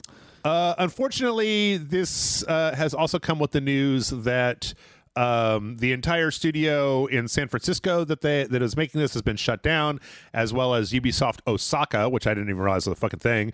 And that's 270 people across 2 studios that are going to get laid off right before Christmas. That sucks. Merry Christmas. They could have just let that shit go for 3 more weeks. They could have let them have their Christmas vacation and then fired them January 1st. Like, they really could have. It's not the quarter. The quarter isn't over. Like, we're still in the middle of it. How hard would it have been to just be like, let's not fire people during the holidays, please. That's so shitty. But the consolation is they get free copies of their terrible game. Unfortunately, that's not it, because we've got a lot more. You remember that game, Deceive Incorporated? Do I? No, I don't. No, I do, but I wanted to make that joke. Yeah. No, I actually generally remembered it recently because it popped up on my because they made it, if you remember, free. Yep. When it first came out, it popped up. I was going through my collection and I saw it and I was like, I wonder how that game's doing. Was my thought. Yeah. Probably not great, because I had to think that. Yeah. Because that usually happens with games like that. So the developer of that is Sweet Bandits. That entire company is now out of business. Fuck. And everybody is gone. I believe that is 18 people, because it wasn't like a super big studio. That said, they're also in Osaka. Did it? It mentioned that the 147 leaving Sydney and Osaka. Oh yeah, that was from Ubisoft. This is a roundup. In addition, okay. Yes. This is a roundup. That was the first part of this story was about X Defiant. Oh, okay. So that was in addition. Okay, so they're a San Francisco company. Sweet Bandits. They're out 18 people. Torn Banner Studios, the Chivalry guys who just put out No More Room in Hell 2. I didn't realize that was them. Yeah, I didn't realize that was them either. But that went into early access and it flopped. So they are doing a restructure and they had to let a bunch of people go. That sucks. That one sucks because it wasn't even that long. Yep. That wasn't even that long ago. Yep. And then there's one more. Wait, I thought there was one more. Oh, I could be. Oh, yeah, there is one more. It's just not on this page. Okay. Also, Ilphonic is laying off a bunch of people. Well, who would have suspected that Killer Clowns from Outer Space, the game, wasn't the huge surefire hit they expected it to be? Yeah, that's this is one where it's like I always feel bad for people losing their jobs, but like we tried as hard as we could to enjoy that Killer Clowns game, and I was like, I don't understand what I'm doing. I understand what I'm doing wrong. I understand how I can't kill people. I understand I could find one of the teenagers, and then they killed me. They beat the shit out of us. Like, do you remember I walked up to that one guy? I'm like, I got you. He's like, oh god, he's killing me. Right, help! Somebody help me. Right. And then like 3 teenagers jumped out of the bushes and clubbed you to death, and it was like, wait, I'm the murderer in this game. What is going on here? The most insane. I don't even remember. Was that because did we do a Patreon of that? I thought it was a main channel. but I'm trying to remember if that was in a Patreon video of what we did. Oh, maybe. But I just remember being like, it's my turn, and then I literally got jumped. Yep. By fucking 3 of the teenagers and died immediately. Yep. And then they like super murdered me, which was even worse. Yeah, you got like downed and then like they like banished me or some shit. Yeah. It was insane. Yeah. I just remember being like, this game is fucking bad. Which sucks because I really loved the Ghostbusters one a lot. Because that was also made by them. Was it? Yeah, Ilphonic made the Ghostbusters they kept kind of trying to like they kept trying to chase that one concept, and I feel like they needed to do something different. Because the Predator one was somewhat well received, kind of, but the problem was that the Predator was kind of weak in it. Yeah. And then the Ghostbusters one I thought did fairly decently. What is Arcadegeddon? Arcadegeddon was that one game that you hated. Oh, I did hate that game. Yeah. Yeah, so Ilphonic, they never made a game that I really enjoyed, to be honest. Ghostbusters is the only one that I'm like, okay, you figured it out kind of. Yeah. The problem was that like the problem with those games is they don't last very long. That's true. Because people can't crank enough content as well as make it worth playing by yourself long enough. Yep. The way Fortnite does.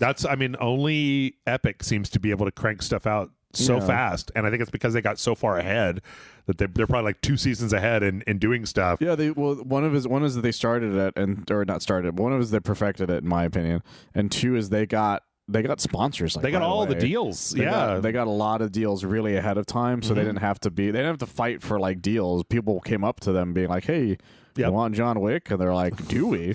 Yeah. Let's see. In other news, there was a bit of a dust up with Stalker 2. So, Michael, I keep seeing headlines about A Life 2.0. I don't even know what that is. Okay. Let me explain briefly, because we've got a lot of stories to get through because I fucked it up again. Is it Aloy's brother? Yes. In the first Stalker game, they had a system called A-Life. And the way that A-Life worked was that it simulated an ecosystem in the zone. And so things would be happening that you were not near that would generate, like, this faction moved into this territory and they killed off all the animals that are here. And then they took over this, what would have been an abandoned town, and now it's like got bandits in it and shit like that, right? Yeah. So one of the things that was touted for Stalker 2 was A-Life 2.0 that was supposed to be even bigger, even better, even more detailed as far as this stuff goes. The game came out, and I saw a bunch of videos. There was one where it was just like a guy standing still, and raiders just kept appearing in the air, and he would shoot them. Oh, I heard about that. Appear in the air, and he'd shoot them, and then one appeared in the same room as him, and he just shot him, and it was whatever. So this A-Life thing didn't seem like it was working very well. There was actually an interview that somebody did where they talked about how, yes, the reason for that is because in order to optimize the game to make it not run poorly, they had to contract the area around the player where that A-Life stuff is calculated. Oh. So it doesn't calculate way off where you're not. It's only doing it around where you are, and because they had to shrink it so far, it ends up with this really uncanny, fucked up weirdness that happens where you see shit spawning in where you shouldn't be seeing shit spawn in. Well, over the weekend, what happened was they know about this. They are trying to fix it. They're working on it. They are in Ukraine. Yeah. Like, they're literally working on this in Ukraine, right? Like, and they've already pushed out like 4 updates, so they're doing their best. One of their marketing team was talking to them about it, and the marketing person got the idea that nobody knows what A-Life is. So on the product features, he changed A-Life to basically be like robust AI that responds to players. Whereas like this feature, the name of this feature is known by Stalker fans and was a thing that there were developer interviews that was being touted as this thing and how it worked and yada yada. And so people were like, oh, it's so busted they're taking it out of the game because they changed the product thing. And then the developers came out and they said, no, this is a mistake. This is a marketing person that made this change. We are definitely working on it, but we're not going to change it back until it's working in the meantime. That's fucking crazy. It's so funny because obviously fucking Ukrainian people don't take no shit from nobody. The person that was giving this interview was like, I understand if when I said some marketing person changed it, if you don't believe me and you think that I'm a big fat liar, but that's actually what happened. I realized that another developer would come here and lie directly to your face trying to pull one over on you, but I'm actually telling you what happened. And I was like, I mean, like, why would you lie? No, they have no reason. One, they have no reason to lie, and two, yeah, they are not the developer that's going to take shit from anybody. Yeah. So, yep. So they're currently still working on it. I think I made the correct decision, and like, this is just another. I have more sympathy for GSC than I do for most other developers because they're literally programming the active war zone. Yeah. But like, I am still. This year I've been really fucking sick of like, hey, here's this game. It's kind of broken. I guess we'll fix it maybe next year sometime. And it's like, why don't you release it next year? Yeah, what annoys me is that I end up finding myself being like, well, there's nothing else that I have to play at the moment. So I end up going through those games. Yeah. Like Jedi Survivor was the one that I dealt with where I had so many glitches. Yep. I told you about the glitch in the final battle, right? That happened to me. Yeah. Where the screen just went black. Yep. And I just couldn't see anything. And I'm like, oh, this is fucking ridiculous. So yeah, but I don't know if you haven't started Stalker 2 or if you're not a super fan, maybe hold off because there's probably a really good game in there as soon as it gets done. Yeah. Fortnite also had a little bug controversy. This was an issue last week where apparently the PvE Save the World mode suddenly had the amount of XP you could get in a week dramatically dropped. It used to be that you could get like almost 2 levels a day if you were just playing that part of the game, and then it somehow last week suddenly turned into 9 total levels per week per 7 days.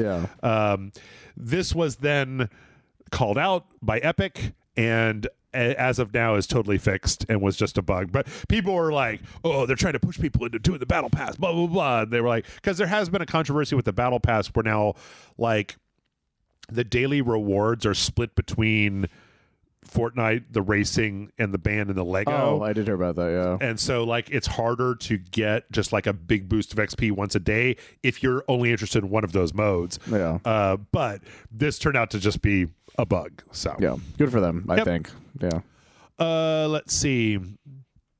Speaking of stuff that's gotten added back into games, I don't know if you saw this story, but Monster Hunter Wilds had an update on this big PlayStation blog. Where apparently in the beta, people noticed that there was no what they call hit stop in the game. So hit stop being when you hit like an enemy and the game kind of pauses for a second. Oh, like and it makes the hit feel really hard, because if you don't do that, it actually games that don't have hit stop, it ends up feeling really swimmy because you're just constantly hitting and there's no real big like reaction. Whereas if you have a moment where like you do the hit and both your character and the enemy kind of pause for a minute, it really like nails down that hit. Yeah, because you end up the feeling of them being a damage sponge. Yeah, because they're not reacting, you're not reacting. So at that point, it feels less satisfying. It's the reason why the Division games had such a hard time. Yeah. With people because they're like, look, I'm having fun with this, but nothing's happening. Like nobody's reacting. I'm not reacting. This isn't interesting for me. Yeah. Sakurai had an interesting. He had a little video where he talks about it called "Stop for Big Moments!" on his channel where he shows how like he shows a picture of Ryu doing a dragon punch. And he shows how it like pauses a few times during that to really like nail down what's happening, and then he shows that without it, it's so fast, like nothing it's like you can barely see what happened because nothing is pausing to show you the hit. So but good news for Monster Hunter fans, they put out this thing, and one of the things people noticed from the screenshots was from the beta that they added the hit stop stuff back in. Looks great. I didn't play the beta, so I didn't notice the difference, but especially for big weapons like they have in Monster Hunter, that's a good change. The main thing about it is that it also helps people with like great swords really think about their next move, like in that exact moment. Yeah. Because if it's too fast, then you're just like, oh shit, I have to really start moving right away. Yeah. Kind of thing. Yep. So good stuff. Let's see. Speaking of stuff that the people want, we got our nominees for the Game Awards, the fan category, which added a few things that weren't on the main category, but also ignored a bunch of shit that I think deserves to be on there. So taking out the stuff that was already on the list, we've got Call of Duty Black Ops 6, Veilguard. I think the big stuff here is what's the put Genshin Impact. I don't know why that's on there. That shouldn't be allowed on there. People just really like Genshin Impact for some reason. Helldivers 2, League of Legends shouldn't be on there. Legend of Zelda Echoes of Wisdom didn't make it in the top 5, so that's a good one. Power World, I think, got in there. Stellar Blade got in there. This Wuthering Waves is like a fucking gotcha phone game with waifus. Oh, I know what you're talking about. It is actually. You know, some of my friends have mentioned that one. And so, but yeah, they've got some stuff in there. You know, just briefly. So they already went through the first round and they're on to the second round where they've already eliminated a lot of the stuff. So I went and voted, and the current nominees are Black Myth Wukong, Genshin Impact, Wuthering Waves, Zelda Zone Zero, Shadow of the Erd Tree, Helldivers 2, Power World, Final Fantasy VII Rebirth, Stellar Blade, and Metaphor ReFantazio. Right now you got 5 votes. I voted for Metaphor, Stellar Blade, Power World, Helldivers, and Elden Ring because I'm not voting for any of those fucking Hoyoverse gotcha bullshit games. I get it. Or Black Myth Wukong or Final Fantasy VII. My friends are big fans of the Hoyoverse ones. A lot of times when I go to my Facebook chat with friends, it's just like, I did the thing with the thing and the thing. I'm like, I don't know what the fuck you guys are talking about. Yeah. I have since over the Thanksgiving weekend, I played and beat Prince of Persia Sands or Lost Crown. I 100%ed that game. That game deserves to be in these lists, and it is not, and it makes me mad. So it's only one specific nominee section, I think. Yeah. Let's see how much time we got. I think we have enough time for these. Speaking of watching stuff, apparently there's a new report out that says the gamers, just gamers in general, tend to spend actually at this point more time watching videos about video games and less time actually playing video games. I realize what a tenuous situation it puts me in to say, hey gamers, stop watching videos about video games and play video games. But I mean, hey gamers, stop watching videos about video games, play video games. The reason we only do 2 dojos is to give you a taste of a game, and then hopefully you'll go get it and play it if it looks interesting to you. Or is the idea of just like, no, I just spend all day watching people on Twitch play video games, and it's like, but that's less fun. Go play them for realsies. It annoys me when kids are doing it. Because kids, you're the ones who have time to play the video games. I understand when adults are doing it because sometimes it comes down to like, I am too tired and I don't have the reflexes to beat Sekiro. Right. So I'm going to watch somebody beat Sekiro, but also sometimes have fun with it. Kind of thing. So I'm like, okay, that makes sense. But if it's like, I don't have time to beat Super Mario fucking Wonder, and it's like, well, how do you not have time for that? That game's not that long. Motherfuckers, when I was like 12 years old, I mastered F-Zero. I could beat every single course with every single person and get first place every fucking time. Like, yeah, there's so many games when I was a kid that was the same way. I'm like, I have Maximum Carnage memorized like the back of my hand kind of thing. Whereas, like, I couldn't do that with any modern game because I don't have the time to. Michael, I used to be able to beat Super Metroid in 45 minutes, and now I can do it in 10. I was about to say, you're going to say that you've lost it, but no, you've 10. Okay. Yeah. Don't ask me to do it though. I won't do it. I did it one time, and I'm never doing it again. That's fair. Absolutely my fair. friend saw me do it. He lives in Canada. Don't look for him. No, but the ones that I get watching though are the ones that are like insane people, where they're like, my goldfish beat Elden Ring's DLC. Sure. Or I beat Punch-Out with only sound. Yeah. I'm like, that's kind of cool. I watch that. But like, if it's just like, hey, I'm beating the one game that you kind of want to play, I'm like, I'm not going to watch you beat that game. So like, I want to see what your reaction is to something that happened, but that's like the only thing I'll do. So so you're ready for the dystopian swerve? Yeah, go for it. This was done by this research company called Media Research.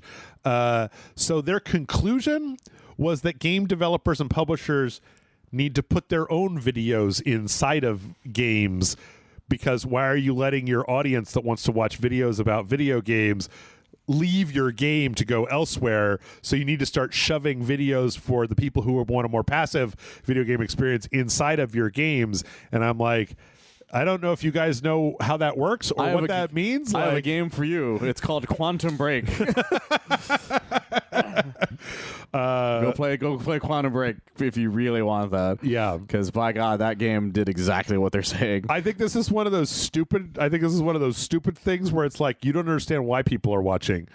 Like, are you going to have YouTube? Are you going to have Let's Players record? Like, if you boot up Stellar Blade, is it going to be continue, new game, options, watch Jeff play Stellar Blade? Yeah. So you're going to expect them to buy a $60 game and then watch somebody else play it for them? Like, like every Five Nights at Freddy's game is going to have watch Markiplier mode. Right. And it's just his videos on loop. Dude, I think that Five Nights at Freddy's could get away with a Markiplier mode where it just takes recorded footage of him and puts it up in the corner. Oh, that and I when would something play, scary though. happens, he goes like, oh. That I would actually play. That actually would sound fun. Yeah, I would actually get in on DLC packs of streamers that I can put in the game that then that have canned reactions to me playing the game while I'm playing the game. Yeah, that would be great. It's like I'm recording my own Let's Play, but with Markiplier. And then I can have whole conversations with those bots. People would make some weird shit with that. This is what we should be using AI for. Let's see. This is pretty quick. There was like somebody on, it was like an Asian YouTube channel or something that had a video where they claimed that they were showing off the Joy-Con for the Switch 2. It was very weird. Oh, okay. It's very low rent. It could be was this the one? I swear to God, I found this in a better place. Yeah, but it probably got taken down. It's on Bilibili, so it's like I think it's harder. Gesundheit? Yeah, I think this is a Chinese one, where it's a lot harder for them to take it down. But what they showed was a very dubious quality. It could very well be a 3D print, but what they showed was a controller that looked like it had magnets on the side. So instead of the clips, it'll have like magnetized. Oh. And then it also had expanded IR components. That's not the one either. Maybe it did get taken down. I would be surprised. It's a very difficult. That sort of thing would be difficult to keep up, especially with Nintendo people. We probably killed that guy when they're like. Wouldn't be surprised. Here, somebody edited this and put it on Twitter. Yeah, there it is. So, like, the idea is that this is the controller, and that it has like magnets. The shoulder buttons are larger. It's got a bigger IR sensor at the bottom. Oh, okay. And then that the back has like these. It's hard to describe. Like the back has a button where when you're holding one half of the Joy-Con as a controller, that would be like another shoulder button. It would be like a second shoulder button when you had it turned sideways. Yeah, I think it's the idea to make it like easier for certain buttons to be doable. Right. On that. So that is the issue with the way the current Joy-Con is. Yeah. It's because the L and R are like tiny. And there's only two as opposed to four, like a lot of games have these days. So, whether this is real or not, I don't know. But I think that Nintendo ought to fucking get off their asses and announce this thing, because it's like the worst leaked thing in the world. Yeah, just fucking show something. There are also accessories in the wild that are purported to be for the Switch 2. Oh my God, already? Like there is a case. These are on Asian websites that show like more like kind of what the form factor is. Yeah. It shows how like instead of having it flat at the bottom, it looks like it's going to have a little bit more rounded edges for holding the sides.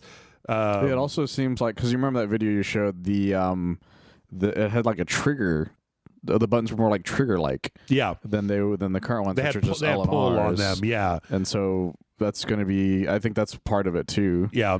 And then also there was a listing for what appears to be a screen protector. Now these are from Alibaba. So that sounds about right. This could be bullshit. But the thing is that like the screen protector is just like a very specific size, and it seems to indicate that there's like a much larger screen on the Switch 2. Yeah. Which would make sense, because it seems like they've taken some inspiration from the OLED, Steam Deck and OLEDs. People don't necessarily. I think the first one was very much made that it could slip in a pocket, and like the new ones, I feel like are maybe like you don't have to put it in your pocket. Like people are fine with it just being portable. I had forgotten how small the screen was, because my girlfriend brought her Switch, and I put it next to mine. I was like, oh yeah, this is way smaller than I remember. Yeah. So yeah, who knows whether any of that's true or not. And then let's see. This is a kind of interesting story. Apparently, what is it? Acquire, who made the Super Mario Brother ship. Oh, so they're the ones who made it. Okay. They had some early some early concept art where they wanted Mario to be quote unquote rugged, where he looks a little kind of beat up and a little older. And it's kind of a cool design, right? No, it looks great. Yeah. Overlooking Mario, but they said that shit to Nintendo. Nintendo was like, no, you make Mario look like Mario the way that we told you to. So they eventually settled on the kind of hard black outline style of Brothership. But I like this. I like these designs. Like, no, I love the one on the left because it actually makes him look like he looks more like a real person. Yeah, if that makes sense. Like, I'm not saying he looks realistic. I mean, he has like a person's proportions that I feel like I could meet in real life. Well, he also he's taller and his legs and arms are longer. Yeah, like that's what I mean. Yeah. Because normal Mario looks like a small child, or sometimes depending on like his model, where that looks like that looks like a guy I would work with, right? Kind of thing. Like you could put him next to an actual person in a game, and it would look not the like if somebody like 5 feet tall. Like if I walked into a room and they were like, "That's an actual plumber," I'd be like, no, that makes sense. Looking at that guy, or if you walked in a room like the current Mario. You'd be like, "Wait, that guy? Are you sure? What happened? What happened to him?" Yeah, like, is he okay? Yeah, I don't know. Everybody should go look it up because we almost had a fucking rugged Mario daddy in that game, and they were like, he looks like Pedro Pascal. Yeah, he really does. He kind of looks like Pedro Pascal in that SNL skit where he's doing Mario Kart in The Last of Us. It really does. I wouldn't be surprised if that's what that spurred that idea. But yeah, let's see. We got a couple of quick. I'm trying to decide how much time do we have left. Okay, you know what? I'm going to change these around, and then we're just going to do as many as we can. GOG has done something really great. GOG had Warcraft 1 and 2 on it. You know that they had the Warcraft 1 and 2 reboots. That's right, yeah. So apparently Blizzard told GOG, you're going to have to delist those, and GOG's obviously going to be delisting it. Yeah. However, GOG has started a new thing where if you go to their website, they now have a thing that says it's a like they have a program called like Good Old Games, and the thing is that it's called the GOG Preservation Program, Preserved Good Old Game, and what this means is that GOG is pledged to like keep updating this game, the old version, to make it work on systems moving forward. Yeah, even if it's no longer viable, they want to make sure that you don't end up like saying like Windows 15 or something. It won't work. Yes, is that they're basically pledging to make it work into the future. And so I went and bought the Warcraft 1 and 2 bundle because it was $15, and I fucking hate the way those new ones look. And I'm like, if I ever want to play this, I'm going to do it here. Yeah, it's a great idea. So they've already done that. I think that they put out all 3 of the original Resident Evils with like modern controller support and just do what they can do with the DOS box emulation for it. Still, so I'm surprised by that. Yeah, but do we know when they're going to delist those? By the way, soon. Let's curious. See. For you, the audience, I would like to know. It says the storefront. This move comes to recent launch. No, last month. I wouldn't be surprised if it's like an end of the year thing. Yeah. December 13th. Oh yeah, then that's close, but that's very soon. Like a week from when you hear this. Yeah. Like this coming Friday. You should get on that if you guys haven't. Yeah. If you want it, you should go get it because it's only $15. So. Let's see. Critical Role is making a game, maybe. There was a recent interview with them where they were asked, like, you made this D&D campaign and then you did the animation and it's been very popular. Have you considered making a video game? And they said yes.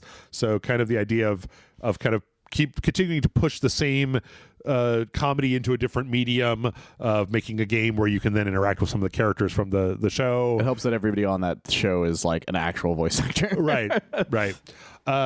Which I think would be cool. I've never actually watched the show or the Twitch stream or any of it. I have friends who really love the show, and I have friends who really love the actual not podcast, or it's technically like a podcast of the actual Critical Role itself, right? Like, and they all have great things to say about it. But that's the thing about D&D games is that like it's just like your friend's D&D game that they're telling you about. Yeah, it's just that instead you're seeing the actual recordings of it originally, and then somebody made a dramatization of it. Mm-hmm. And I've seen like compilations on YouTube of like where they took the original like session and then showed what the animated version of it turned into. Oh, okay. And it's fascinating because of that. And I being able to do that with a game also would be really cool. I'm like I haven't watched it, but mostly because there's just a billion things to watch. Oh, there's like 1,000 things. I'm like, I gotta fucking finish up What We Do in the Shadows. So exactly.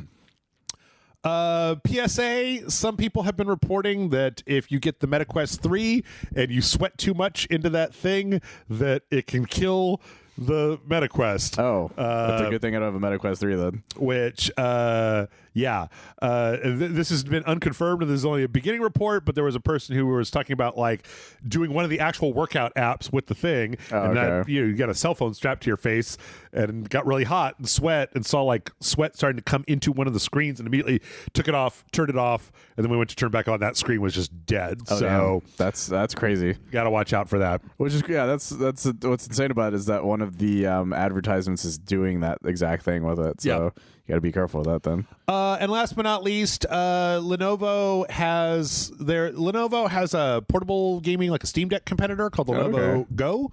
That was $700 when it first launched in the spring because it was a high performance system. Dropped down to $485. I don't know if that's because of sales, but it's on sale currently, according to this article.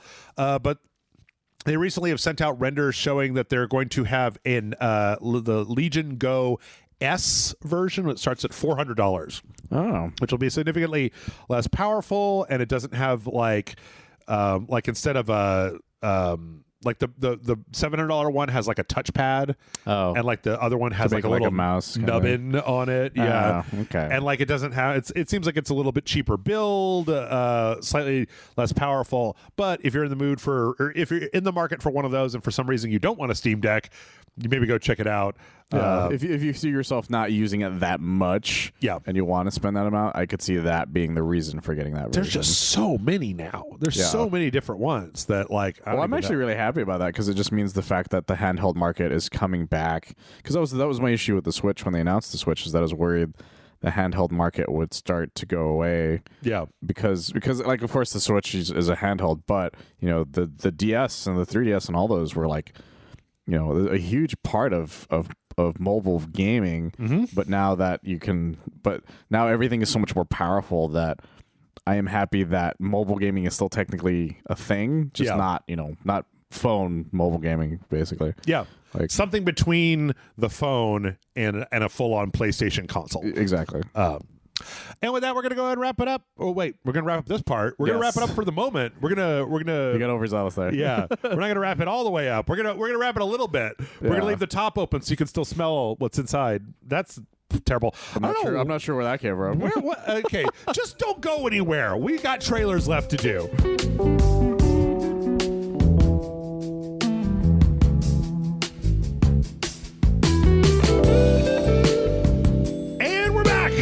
See, we did come back. We did. Come back. It wasn't actually the end. In spite of me, my brain is juice. See, it's Jello. It's when you beat a game. It's like the ending of Donkey Kong Country. Yeah. When you beat King K. Rool, and then you're like, the credits are coming, but then he gets his ass back up, and you're not paying attention. Yep. And you're like, oh shit.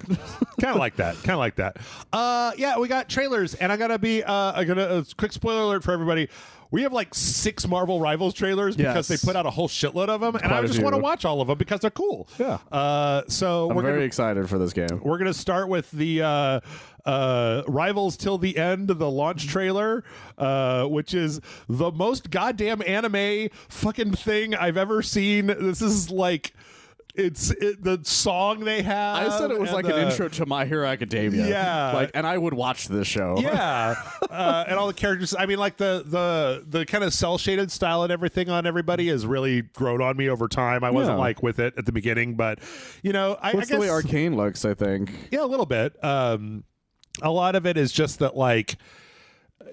As the actual Marvel Cinematic Universe has become less and less interesting, I'm like, let's get some new blood in here. Let's get some fucking NetEase Overwatch clones all up in here. Let's get some weird designs do you got something in a sexy Galactus for me? Sexlactus? That's his daughter. Is that actually Galactus' daughter? It's apparently Galactus' daughter. Okay. I don't know. She's from the most obscure fucking comic I've ever heard in my life that I've never even heard of. That I'm like, how did you do that? Why does she look like a fucking K-pop star? I don't understand. I think it was some Japanese comic or some shit. I don't know. I found out she's a real character. Yeah. But the thing is, it's just like, what? What's happening? But yeah, I tell you what, this is a great intro. Like, it's a fantastic intro. You boot up the game and you see that, you're gonna be like, man, I can't wait to fucking play this. So yeah, let's run it down. I don't have these in any like super like specific order, so we'll start with Iron Fist. Who looks like Iron Fist, not just like some dude from a Netflix show. I don't know if is it supposed to be a specific Iron Fist, because I know he's not blonde in this either. Yeah. I don't know. I don't have any. I know as much as you do. Yeah, you're better off asking Jason, because he would have the answer for that. Yeah, it looks like he's like a duelist. He's got some kind of self-healing stuff, and he looks like he's a melee character that has some like blocking abilities and stuff. He looks fantastic. It looks really fun to play. Let's see. We also got Squirrel Girl. Everybody's favorite squirrel. Everybody's favorite Squirrel Girl. If anybody can defeat Galactus, it's Squirrel Girl. It's Squirrel Girl. And that's not a joke, by the way. That's exactly what's happened to at times. Yeah. That woman is crazy. Yeah. It's so funny because I remember, like, I think I might have had like one of the earlier comics where they introduced Squirrel Girl, because it took a while for Squirrel Girl to become a thing. Oh, 100%. Like in the beginning, it was just a joke character. She would just show up in random shit over the years. Yeah, and they would be like, "Hey, you remember Squirrel Girl?" I'm like, "I guess." Like I remember when she showed up in New Avengers. I was like, "Oh, that's right, Squirrel Girl's a character." Yeah. But yeah, she looks pretty cool. She's gotten a much more unique design as time has gone on. Because I feel like her original design was just kind of meh. She had like a domino mask in the beginning. Like she had like a little like it was a weird mask. I remember at one point there was an outfit where they're like, "What if we made her sexy?" And I'm like, I don't think it's not working for me. I'm sorry. I don't know, man. Like I know the internet and like the design on this current Squirrel Girl is definitely going to be made into things in places for people. I think the difference is that like this is realistic sexy, where like the other one was like, what if it was like a tight bodysuit type sexy thing? And sure. Like, yeah, this doesn't work for Squirrel Girl of all characters kind of thing. And I feel like this version of her, because this has been how she's been lately, has been like, to me, like the best of both worlds, where like it's serious enough that you could see somebody like wearing it, but like not, but also like not like silly still, not ridiculous, not absolutely ridiculous. It makes her more endearing, I feel. Yeah, it looks like her main thing is like just a slingshot, like a slingshot attack with acorns and shit. So and she's got a squirrel friend. Cloak and Dagger. I showed you this one the other day, where they're like two characters in one, where you can switch between Cloak and Dagger. Seems like a healing / support character, where like Dagger has the like projectiles that heal, and then Cloak has the ones that hurt, and they have a similar move set, but that you then switch between the two of them kind of on the fly. Looks pretty like a cool setup. What I love about it is it gives like a reason for like somebody to want to play a healer, but also not feel like they're stuck being a healer. Yeah, because that is one of the issues. That's one of the reasons a lot of people don't play healer. Yeah, is they want to be offensive at the same time, and I think this is the best way of doing it. Yeah, I remember when I first started playing Overwatch, I would play as Lucio, because Lucio was able to heal but also attack. So and then they made a few more that became even more, because I remember Mercy was like the healer. Yeah, but as time went on, I'd never met anyone use Mercy again. Yep. Let's see, we got Black Widow, who, I'll be real honest, just looks an awful lot like Widowmaker. Pretty much. They didn't even try to pretend that she wasn't. Yeah, she's a sniper. She's got the kind of sniper build, and looks very, very, very, very, very Widowmaker-esque. It's almost hysterical how much she's just Widowmaker. Yeah. I don't know. It's I feel like there's got to be a real challenge with like Black Widow, where it's just like, I mean, I don't know. She's just like a lady with guns, I guess. Well, the problem is that when you have lady with guns, then guy with guns, it does not, like, you got to figure out how to keep her from just being that guy. Right. So, and that was the idea with that Overwatch had with Soldiers, difference between Soldier 76 and her. Yeah. And Widow. Yep. So. Let's see. And then, wasn't it? Yeah, and then one more. The last one that we found or that we saw was Wolverine. Controversial. Some people in the Discord were talking about how they don't like the outfit very much. I love his outfit. How he's too chunky, but I think that works for like identifying the silhouette at a distance. Yeah. They also like the idea that like when he like activates his powers, his hair goes up. Like I don't know if you noticed that. Where, no, like, I did. When you showed it to me, I'm like, he basically goes Super Saiyan. Yeah, and I think that's really adorable. Pretty normal. And then when he like hulks out and his hair all swoops back and shit. So because it's got that like that old school, not that old school, but the, like the hair that he's known for, the weird spiky hair. Yeah, and then like the other one feels like the more like not realistic, but the one that like in the 2000s they kept giving him this hairstyle where his hair was down, just floppy, very floppy. Like one of the games, I think X-Men Wolverine's Revenge had a hair that looked like that. Oh, okay. And so that's why I love it, because it's like both of them. I like the way that they've compromised on the jacket, how it's kind of his yellow and blue costume, but then it also has a big X-Men X on the back. But it's also big, so it makes him look very bulky. It's the best of both worlds, in my opinion. And they're going to apparently sell a Wolverine outfit for him that you can get. Oh, okay. That's from it's supposed to be based on the Deadpool Wolverine outfit. Apparently. Oh, okay. Because they've announced a few suits since they've been announcing stuff. I also like how big his claws are. I like the big oversized claws. Like they look good. He looks fantastic, and he's got a fastball special assist apparently. Yep. So that's pretty cool. Do any of these characters that you've just seen tempt you away from Spider-Man at all, or is it just Spider-Man all the time? No, it's just Spider-Man. There's already a bunch of characters that I know I'm going to play. Captain America's one. Yeah. The Hulk is one. Yeah. Punisher I want to try out because I like Punisher enough, and I like being a shooty guy. Yeah. And then Wolverine looks great as well. I don't see myself being an Iron Fist, not because I don't like Iron Fist, but because if I'm going to be a punchy guy, I'm just going to be Spider-Man kind of thing. Sure. That and Iron Man. Iron Man was the other one that I want to try. It's interesting. It's interesting. I will be like, we're recording this the day before this comes out. I'm going to be really interested to see how this does, because I would think it would be fucking hilarious if Blizzard horked up Overwatch so hard that all anyone had to do was just make original Overwatch, and they suddenly get a huge influx of players who are just like, all I wanted to do was play fucking 2017 Overwatch, and you guys won't let me do that anymore. They ended the Overwatch Classic. Oh, is that already done? It's done. And then how great too, now that you've got so much visibility on Marvel stuff, that it's like, oh, you can use Cloak and Dagger, you could use Magneto. These are all characters that should be identifiable to people in one form or another. Like, obviously, Iron Fist is less identifiable, but they've got Venom in there. You had a bunch of shitty Venom movies. Like, the main thing about it is that like, people who played the beta and everything for this were like having withdrawals from playing this game. They're like, I want to go back. Like, just give it to me now. Like, I'd see it on Twitter all the time. Mm-hmm. Just the guy being like, yeah, I really like playing Overwatch 2, but after playing the beta, I don't want to play Overwatch 2 ever again. Yep. So yeah, like, I'm very excited for this game. Everybody says it's great so far. I think it'd be hilarious if this fucking kicks Overwatch's ass, and you just got Blizzard sitting there like, fuck, man, we had it and we gave it away to NetEase. Yeah, NetEase.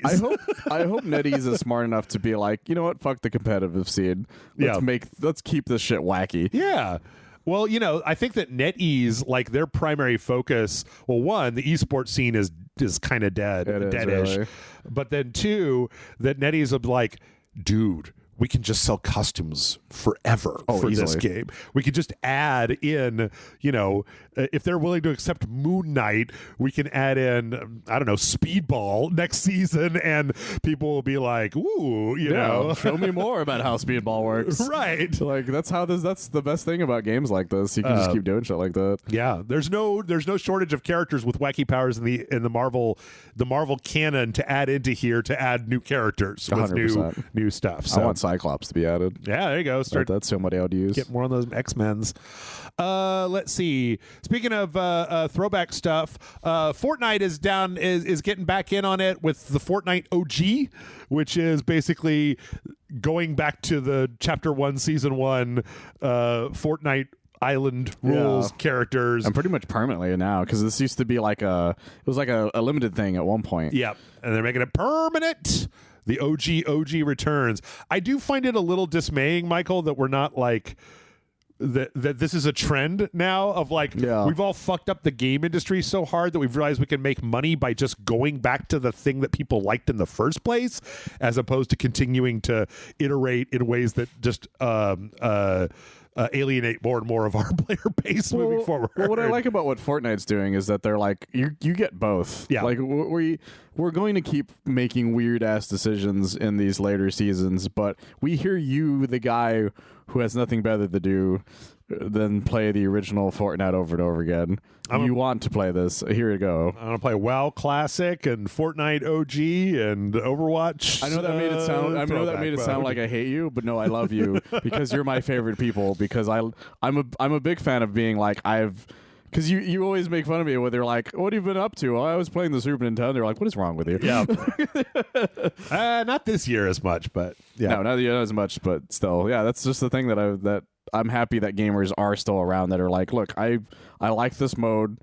I love what you're doing here, but I like this better. Yeah. And I'm happy that Fortnite was smart enough to make sure you still get both, where Overwatch was like, here's it for like a week. Keep changing it. Keep changing it. Yeah. So I don't know. It frustrates me that they don't understand why they fuck their own game. Agreed.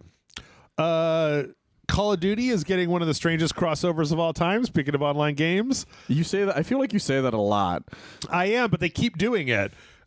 This one is Squid Game. Oh God! It's Squid Game X Call of Duty. I don't know if that means that the Call of Duty, they're going to put it like a map where it's like one of the Squid Game competitions into Call of Duty. Because in Squid Game, it's just like a bunch of regular people, and if they fail the thing, they die. But in Call of Duty, everyone's dying all the time by guns. So yeah, like it doesn't really work the same way. Yeah, I don't know. I'm sure there's like going to be a mode for it or something. They put out a brief teaser showing a guy picking up a card with the circle, square, triangle, or circle, triangle, square Squid Game logo thing on it, and apparently it's coming out in January, which is when season 2 of Squid Game launches. So I didn't even think about that. Yeah. I feel like I want to go back and rewatch Squid Game. Like I feel like people loved it. It's not that long, and it was good, and I only ever watched it once, and it was years ago. So that's the show that made me find out Mr. Beast was a person. Oh, because he's the one that's like, he was the one who was like, I gave a bunch of people money to do this thing, to win money for like a real life Squid Game, immediately being like, oh, you didn't understand the show at all. Yeah. You didn't understand the assignment. Let's see. Speaking of movies and TV shows, we got the big story launch trailer for Indiana Jones and the Great Circle. Michael, this is the best trailer they put out so far, and I wish they would have started with this. I watched the first half of this trailer, but I got interrupted with work because I was watching it while working. Yeah, and I was like, it's a really good trailer from as far as I got into it. Mm-hmm. And it was the kind of trailer that made me be like, okay, I kind of want to play this game right now. Yeah, but I told myself I would wait until I finished a bunch of games first. So and get it for the PS Pro next year. I most likely will have to do that either way. Because I heard that there's the early release is going to be missing some ray tracing stuff apparently. Well, the PC version has incredibly high requirements. Yeah, I'm hoping by the time the PS5 version happens, they'll have optimized the hell out of the game by then. Yeah, but yeah, looks pretty good. I mean, the only thing I'm like, just as a matter of course, I'm kind of medium on the like tomb raiding as a like tomb raiding puzzle gameplay thing. So I'm kind of excited. I'm also just like, I like Indiana Jones, but I'm not just like, oh my god, I fucking can't believe it. So. I've always been the oh my god camp of Indiana Jones. Yeah. Like when everybody was like, Star Wars is Harrison Ford's like big nerdy thing, I'm like, no, it's Indiana Jones. Yeah, and he believes that himself. Maybe one of these days, one of these weekends when I'm drinking my beer, instead of watching anime, I just need to go back and watch Indiana Jones' Last Crusade and be like, oh yeah, or Raiders of the Lost Ark. Those movies are so amazing. I know Temple of Doom has aged weirdly, but that movie still has a lot of fun in it. Yeah. And I even like a lot of Part 4. Notice that I didn't really mention 5 at all there. Because that movie's fucking weird. I never watched it. I've never watched it. Still to this day, haven't watched it. I was talking to somebody. Nope. I'm like, should I buy that to complete my collection, or or should I just pretend it doesn't exist? Pretend it doesn't exist. That's what I say. But yeah, the second half has a lot more like gameplay action to it. And it looks great. It looks so fucking great. I want to play it, but I need to wait because I literally bought like a shit ton of games for Black Friday. Yeah. And I should probably play those first. Yep. I don't know. We'll see. We'll see how it goes. Let's see.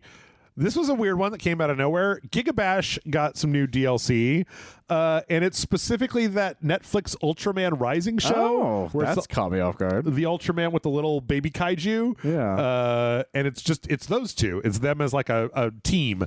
I don't know if this is paid or free, but they put out a little animated thing, and I was like, oh yeah, that happened. And also got pretty good reviews, and I never watched it. So yeah, Matt talked about it quite a bit.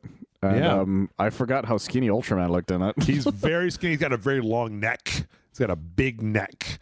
Yeah, I wonder if it's. I bet you it's like if it is a paid one, it's like a cheaper one. Yeah, but their DLC has never been that expensive. Yeah, it's like $3 or something. So like even the other Ultraman pack was like what, like $9. I know that Matt's gonna ask, like he's gonna be like, I want to play it on the show, and I'll be like, Matt, it's one character. We already did. I waited until all the Godzilla and Ultraman DLC was out, and then we played that. No. Yeah, it's one character. Not doing one character. Although they're adding more, maybe he'll get it for that. Yep. Speaking of anime, we got the full-on release date trailer as well as a big, long, like 2 minute 45-second trailer for the Bleach Rebirth of Souls game. I watched it. I didn't understand any of it. It was talking about how the guy's going to rescue some girl the entire time. There was like a whole part where he was like, there was like, I made a promise. And they were like, who did you promise? And he was like, myself. Like, and I was like, I don't know what any of this means. I'm sure as an anime fan, I get where you're coming from, and I'm sure this means a lot to people who watch Bleach. I've never watched Bleach, so well, this is like if you saw the trailer to like My Hero Academia season now, basically, yes, and being like, what does any of this mean? Why does Captain America keep saying I am here? Yeah. Is that a catchphrase? That doesn't make any fucking sense. Yeah, it's just what it is. It's got a very strange color palette. I don't know if that's indicative of the show, but it's like everything kind of has like a desaturated light over it. It's a little bit, I think, but I think it's the way that the current show is. But yeah, yeah. But the big thing here is that it actually has a full-on release date, which is March 21st of next year. So okay, well, good for you, Bleach fans. Yeah. Wait, you're not a Bleach fan? I thought you were a Bleach fan. I was when it first happened, but I never kept up with it, so I don't see myself as one still, if that makes sense. Did you recognize any of these fucking people? I did. The problem is I don't remember their names. Okay. That's like, because that's the thing. I'm like, I remember that guy. I'm like, what was his name again? Yeah. Like, I don't want to be that guy, but like, I'm a big fan. Red-haired guy was kind of neat. Like I don't want to be that guy. Yeah.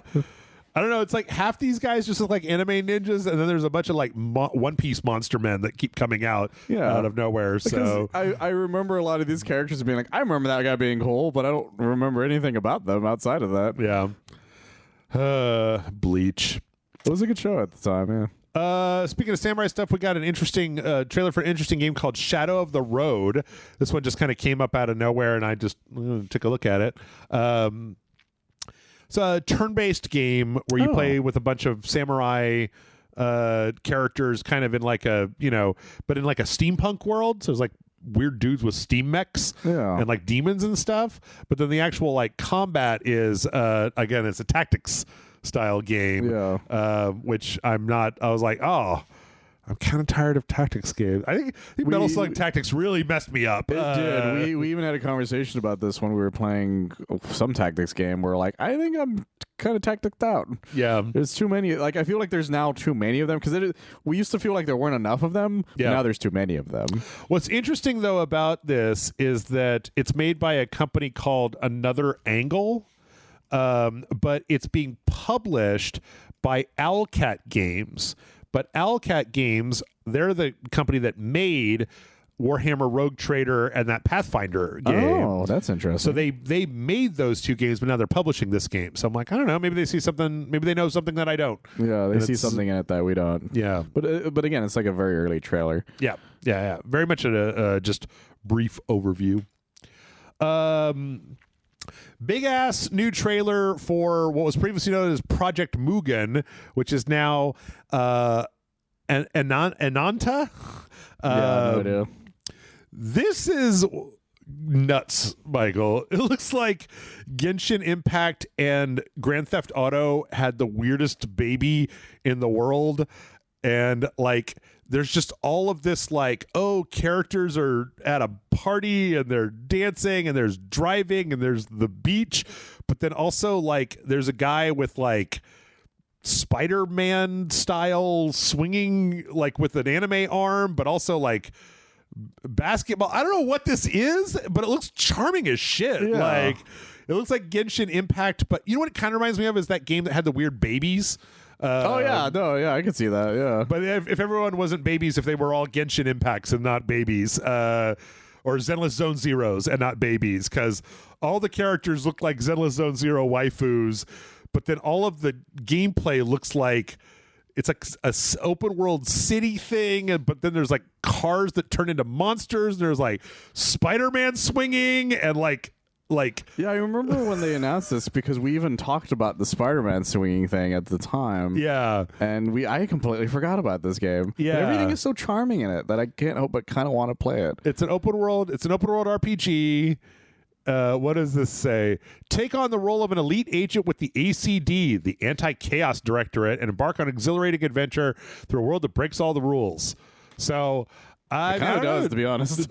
I mean, maybe it's just, it's like, I guess it depends on what kind of RPG it is, whether it's like an action RPG or like turn-based, but it does look like it's got a lot of like crazy side activities to do and like getting into fights with stuff, and then all these anime camera angles aplenty. It looks fascinating. Yeah, it's very strange looking, and the characters I feel like are a little bit cell shaded and don't entirely match the environments, which are very like neutral. Well, yeah, it's really funny because like you'll see like these really detailed cities and cars, and then this anime character sits in them, right? And you're just like, okay, yeah. Anyway, it's fascinating. It's fucking crazy. Everybody should go watch this trailer because it's very weird. It reminds me a lot of Zenless Zone Zero. I can see that, but with more of like I might actually play that game. Yeah. Hopefully, it doesn't do what Zenless Zone Zero does and have like a fucking 4-hour tutorial intro. So yeah, that shot of them like in the car and her like almost doing like a TikTok. Oh, like the social media. The background of everything looks so realistic, and then you just have anime people sitting in the middle of it. Yeah, cell shaded anime waifus. Like really strange. Yeah, look at that. Like everything is so much more detailed than they are. It looks like people doing TikToks with a VTuber filter. Yeah, or like it's the world of Roger Rabbit, and they're the cartoons that are like hanging out in it. Yeah, kind of thing. Yeah, but I know it's not because everybody looks like that. So yeah, I don't know. Very weird. Go check it out. Let's see. Speaking of weird waifus, Infinity Nikki got the release trailer because it's out. I didn't realize that. Yep. Oh, it's got a story trailer. Yep. And I watched it, and it's a very weird story trailer because it's like the goddess casts Nikki out to go find her way in the world, and there's like a bunch of dudes that are like, the power is mine, and Nikki's like, I design dresses for a living, and I'm like, I don't know what the fuck this game is. Half the time it looks like some kind of Dragon's Dogma ass RPG, and the other half of the time it's this fucking little girl on a bicycle with a cute backpack. Yeah, like, keeps cutting to people that I'm like, are you in the same game as what I've seen before? Because this does not look like the same game from before. Yeah, I don't know is the answer. The Nikki series. Yeah, no, and it was like there's a thing in here where it says 12 years since the first one came out, because this is like Nikki like 8 or something. Which is crazy to me that we had no idea this thing existed until now. Yeah. And it's weird that they decided to make this be the introduction to this character. Well, I think that we've got enough fucking weebs in the West now, right? I guess that's true. You could put out the cozy game about the anime girl who dresses up and has like little adventures with a cat, and people are like, yeah, man, I buy that. So this shit is insane. The more I look at it, the more insane this thing becomes. Yep. Well, half of it is like delightfully charming, but then there's also these scenes where you're like, wait, is there sinister undertones also? So it's just crazy. Looks good though. I mean, great. The graphics look real nice. So, and also this trailer goes on for like 3 minutes. It's a really long trailer. Yeah. Yeah, but it's out. It's out now, at least. I think it's out now, at least on the PlayStation. So, yep. It's crazy. Probably figure out some place to put it on the schedule. Oh my god, who can say? I'm curious to who you'll get for it. Yeah, I've got an idea. Let's see from there. Speaking of strange shit, we got the launch trailer for Phantasian Neo Dimension. This is the game that was on the Apple Arcade. Oh, okay. That was made by the guy that Deborah. I'm just saying things now. He made the. I think the guy that made like the Final Fantasy Tactics and a few of those games. I don't know. I remember his name, but I don't there remember. There was a thing where Square split, and Nomura was like one part of it, and this guy was the other part of it, and eventually he left. But the strange thing is, this is the one where they made the. They're like. Sakaguchi, where they made the like real diorama. That's right. Actual dioramas. I remember this now. And then put the little characters inside of them. I don't think that works very well. I think it looks weird and off-putting to me. It looks weird, but it also becomes kind of adorable because of it, if that makes sense. I just wish that the characters weren't graphics, or the characters were like somehow filtered to look like they blended in more with the background. Okay. Well, it's the same issue we had with the other thing, where it's like the characters just do not match what's going on near them. Yeah. But this was trapped in Apple Arcade exclusivity for a while, and then I think Square is actually publishing it on consoles, and it's out now on consoles. Good for them. And PC, maybe? I don't remember. I wouldn't be surprised if it's also on PC. Yeah. Yep. Steam, yeah. It's got everything on the thing. So. Good for them.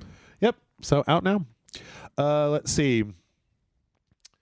Dauntless is getting a big update. I don't know if you remember this game, Michael. This was the Monster Hunter type one, right? Yeah, free-to-play Monster Hunter game. I remember liking it, but I never really got into it. I feel like a lot of people didn't get into it, and I wouldn't be surprised if the reason for that is because there are so many fucking Monster Hunter games right now. Well, yeah. Well, I remember it came out at a time where Monster Hunter wasn't like it wasn't on anything that was like big, if that makes sense. Yeah, like it was all either Switch or like 3DS games. Yeah. And then they put out World. And then it died immediately. Or not died, but you know what I mean. I mean, the funny thing is that I looked at this trailer and I was like, it doesn't look bad. Like, it's very colorful. It's got a solid art style. It was never bad. It's just, Monster Hunter was just more my jam. Yep. I mean... Like Monster Hunter was like having a friend that I already knew. Yeah. And then like Dauntless was like, look, dude, I think you're cool, but I just don't have time to hang out with you kind of thing. Yeah. So this is a big update that is coming out. It's a new season that's starting today. So by the time you hear this, it'll already be out. Yeah. It's called Dauntless Awakening.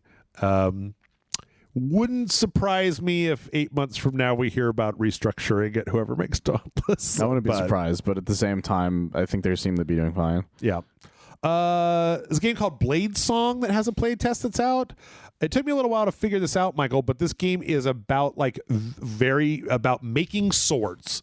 It's about making swords in a very, very detailed way where you can change the angle, you can put spikes on them, and can change all of the individual pieces. Yeah. You could choose how, which side is bladed. You could put embroidery and stuff. And it's got some some kind of story component to it as well. But the main draw is that it's got this like really, really, really detailed make a sword mechanics. It's kind of cool looking, actually. Yeah. I actually watched this trailer and I was like, oh, when do you get to use it? It's like, no. That's not what this is for. This is one of those like ones that I feel like somebody's going to watch for like their oddly satisfying type thing. We're like, oh, look at this cool thing they made. Yeah. But I also can see it as a game where somebody made the dumbest fucking sword imaginable. Absolutely. It's going to be great. Yeah. So they're doing a playtest for that now on Steam. I don't know if it'll still be going by the time this comes out. But okay. Kind of interesting. So that is interesting. Yep. Let's see. We got the console launch for the Thaumaturge. I don't know if you and I played the Thaumaturge or not. I don't remember. You hang out with Rasputin at the very beginning of it a whole bunch. You're like in the middle of like 1914. I feel like I would remember that. Romania or something. And it's a very weird game where you play as this kind of like... Oh, I definitely would have remembered that. I definitely would have remembered that fucking character design. It's a very strange game because your character like takes on spirits and is able to like manipulate spirits in other people, but then like manipulating those spirits can give you like flaws that then like there are consequences to it. It's kind of like Disco Elysium, but then with like some kind of RPG like there's also an RPG turn-based combat system to it. Okay. Where you use the deadly spirits to like bolster just shooting people. Yeah. That's fucking interesting. It's a very strange game. I like. It reminded me a little bit of like Vampire or something, where I looked at it and I was like, this seems like a janky game with some interesting concepts that I just don't have time to really play. Yeah. Which is kind of neat. Yeah. But it was PC only for a while, and now it's out on the PlayStation. Okay. Yeah. That's interesting. Well, hopefully it gets a second life that way. The Thaumaturge. Let's see. From there, we got a much more. I feel like this is the most detailed trailer I've ever seen for Lost Records Bloom and Rage, which is the Life is Strange, but not Life is Strange.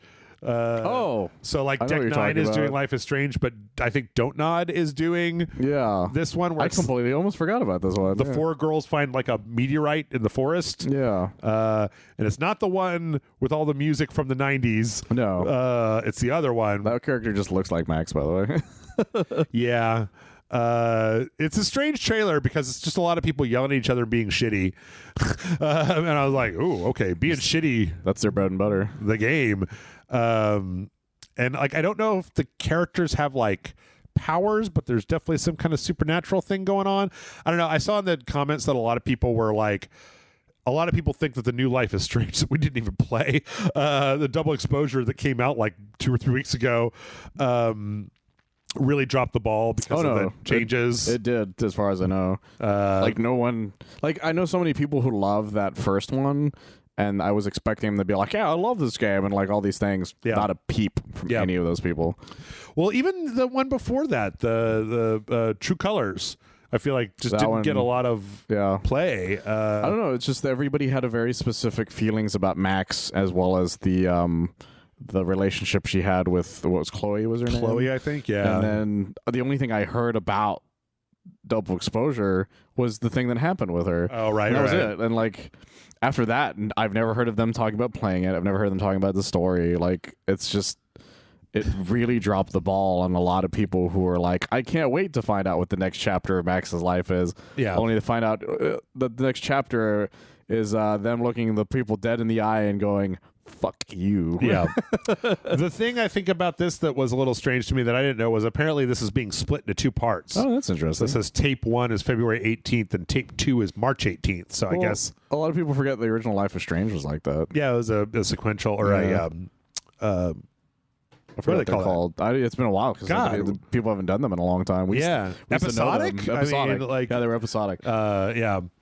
So because it was like episode 1 and 2 and such like that. It is also possible that this style of game just, that people had one in them. They play Life is Strange and they're like, oh, that was really cool. I'm not interested in any more of that. Thank you very much. I think it just comes down to the story, because if the story hooks them well enough, like The Walking Dead did it, Life is Strange did it, Borderlands, what was it? Tales of the Borderlands. That one did the Telltale ones. But there's a lot of them that, like, hell, the Back to the Future one did it to me. Yeah. But the Jurassic Park one didn't. Fucking Guardians of the Galaxy one didn't. Yeah. Same with, I think the Expanse one didn't either, as far as I can tell. 2 Batman games? The Batman ones were great. Yeah. Those hooked a lot of people I know. But unfortunately, we haven't gotten any of those. But there's a lot of them where, like, people want them, and when they finally get them, you have to nail the story. Yeah. Because if you don't nail the story, then the whole game is worthless. Sure. It's also possible that people might have just gotten out of the habit of being patient enough to play an episodic game, where they're just like, oh, I'll wait for the whole thing to come out, and then once it comes out, they forget that it exists, type of thing. So yeah, but I feel like wasn't that Max one just all the thing, or was that also like that? Which one? The double exposure one? Yes. Also, I don't know. Like, I don't know. All I know, I mean, these were never like my kind of games. So no, they weren't 100% mine either, except for that Batman one. Hard for me to say. Also, Hitman, now one of my favorite top 10 games of all time. Like, that was the only episodic game that worked, because playing every level multiple times was like the reason to play the game. Yeah. To the point where I remember when, just brief tangent here, I finally managed to bully Jason into playing Hitman, and he played it, and he was like, yeah, it was all right, because he played it later. Yeah. So he just played the level, he followed all of the checkpoints. He did the murder. He went to the next level. He did the murder. He went to the next level. He did the murder. He never went back to a single level ever. And I was like, oh, well, yes, no wonder. Like, you only saw 10% of what was in that every level because they were these huge sandboxes that, like, you have to play multiple times. But then also, why would you know that? Yeah. Why would you play Hitman and be like, I guess I got to go back to that fucking Paris level and play it 16 different ways? Like, it was the reason I didn't get into the Hitman series originally, because a lot of times some of those games you have to have specific patience for. Yeah. And that was one of those. Sorry, we're going on a tangent about something else entirely now. Yeah. Yep. Well, that's okay, because our last trailer was really weird. For some reason, BioWare decided to release the Dragon Age, the Veilguard character creator as a standalone thing that you can download. That's strange to do. Because that thing isn't that much more detailed than anything else I've seen. Yeah, well, it's sort of. I mean, I can kind of understand it. Like, when the fucking Loretta game, Saints Row. So, yeah, when Saints Row's one was very, very detailed. Well, this one was pretty detailed. It's pretty detailed. I mean, compared to what I thought it wasn't that as much detail as I thought. Sure. Hell, I think the Street Fighter 6 one is more detailed than that one is. Yeah, I mean, I think that they're just jumping on board because they realize that they can put this out. People can download it for free. They can make a character and then be like, well, that character looks really cool. I want to play that game, and then go buy the game, right? Yeah, and like, it doesn't make it. It doesn't take anything away from them. No, and it could add to their sales. My problem with the Dragon Age thing is everybody's really pretty. No, yeah. Like, I was just trying to make like a generic rugged dude character, and he came out really pretty. And I kept trying to rugged him up, and he kept coming out prettier every time. And I was like, "Well, come on." Yeah, that is one of the issues I've had with it. That's the reason I was saying it's not as detailed as I thought it would be. Yeah, because even the women, just like, you can't be that.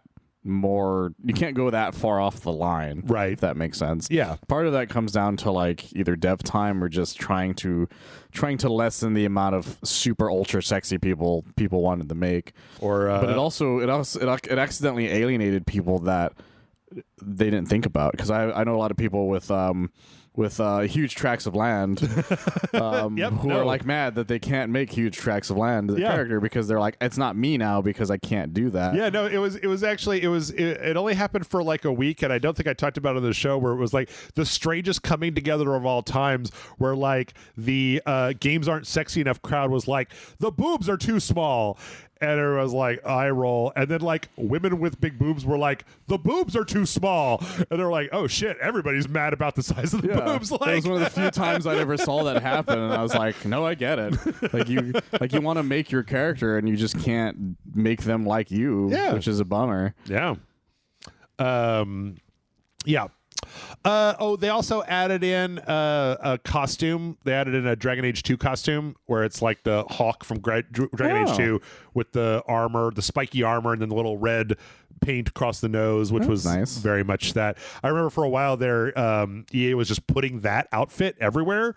Like, I think it was in Dead Space, you could get an armor that looked like that. Yeah, because he had that frontal part the way all the Dead Space suits had that, so that it worked for it.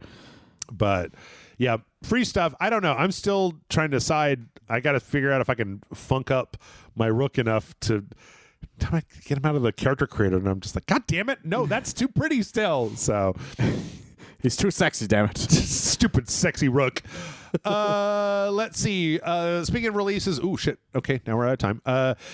Nintendo's putting Tetris on the Switch Online, which is interesting. The NES Tetris on Switch Online, which is interesting because that is the first time since it was originally released for the NES that has ever been re-released. That's crazy. It was never on any of the virtual consoles. It was never on any of the handhelds. That's insane. That's true? That's true. I've never realized that. There were obviously Tetris released other places, but not the NES version of Tetris. That's fucking weird. I never even thought about that. Yep.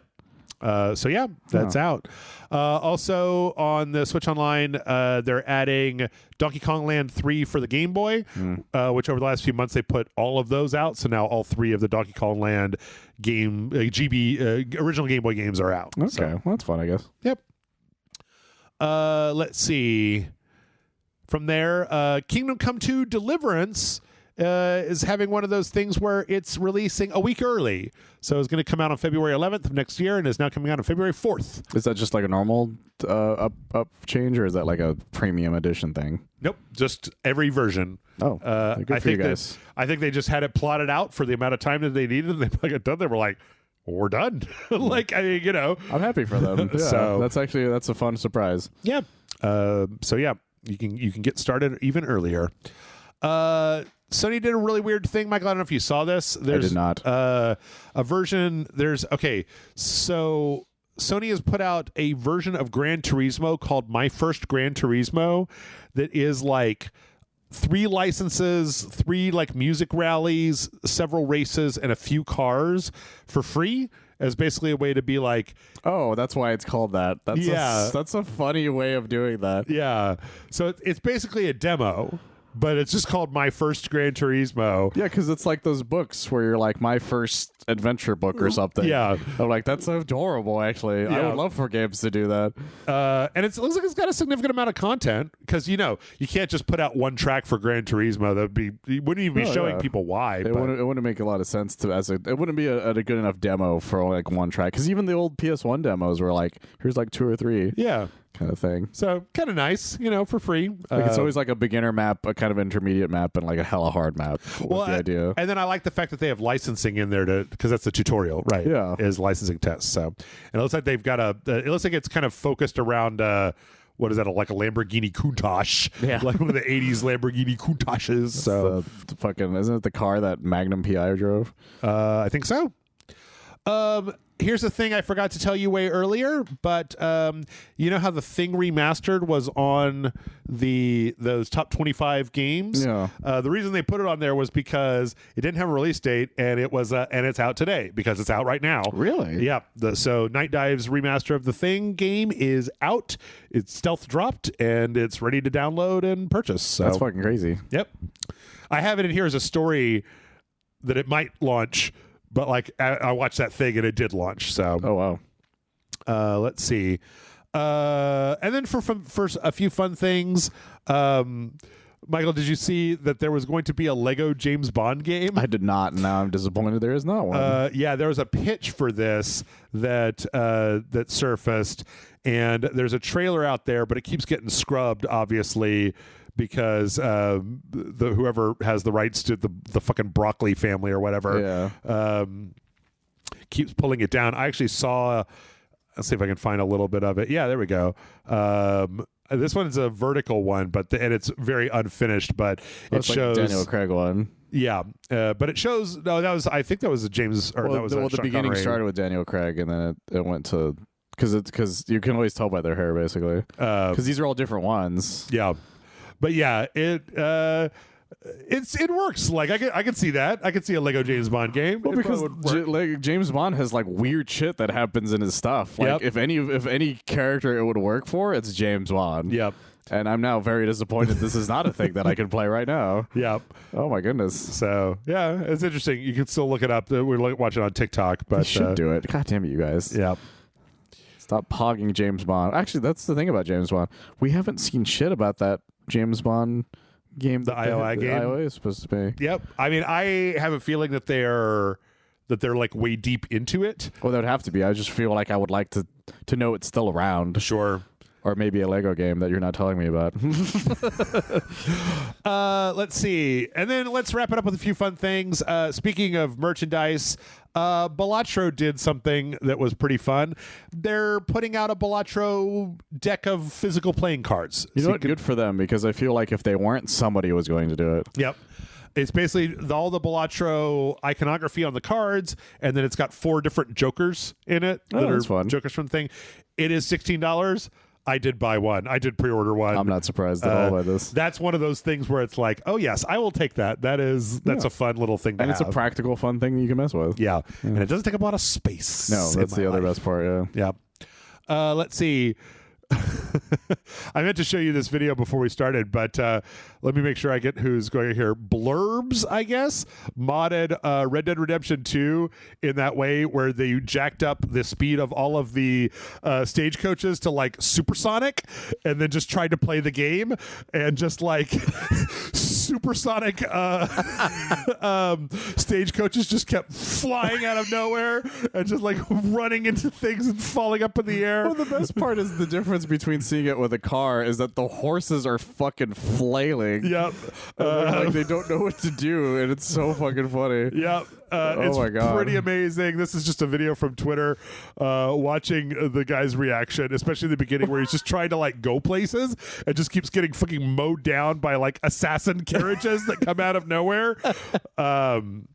My favorite is the one that like it looks like he failed a mission because the guy he was with flew through a fence and died. Yeah. It also apparently made the speed of the horses enough that people keep running into stuff. Like just NPCs on horses keep running into the wall and falling off their horses. I didn't expect that ending though. And at the end, yeah, he's got the boat and it's just way up in the sky. It's funny because there's a lot of him just overreacting YouTube style, and then his thing at the very end is just this boat, this guy, he just goes, what fucking game am I playing? I feel like it's really funny that Red Dead Redemption 2 has gotten this weird resurgence that I keep seeing people making Red Dead Redemption 2 videos again all of a sudden. Yeah. I think that's fun. And last but not least, I don't want to shame anybody. I don't want to yuck anybody's yum, but I'm going to Sex Divers is coming to Steam. I'm sorry, what did you say? Sex Divers. So, Michael, I will show you this, but there are naked people, so don't avert your eyes if you need to. Sex Divers is a bad Helldivers clone that also has a bunch of CGI people doing it. And also apparently when you're playing the bad Helldivers clone, there's just like a picture-in-picture video of some naked woman. Like, what's happening here? Yep. And it looks like a really generic bad clone. I'm kind of surprised it took this long. I'm more curious as to when the sex scenes happen. In between the missions. But like, what? Yeah. I'm so confused. So you play the missions. Is it still a multiplayer game? I don't think so. That's my question. You play the missions, and then you go back, and there's a bunch of other stuff. I kind of want to try it just to see how it plays compared to Helldivers 2. It also has a thing at the bottom where you have to mark it on Steam where it was generative AI was used for some of the backgrounds and some of the different stuff.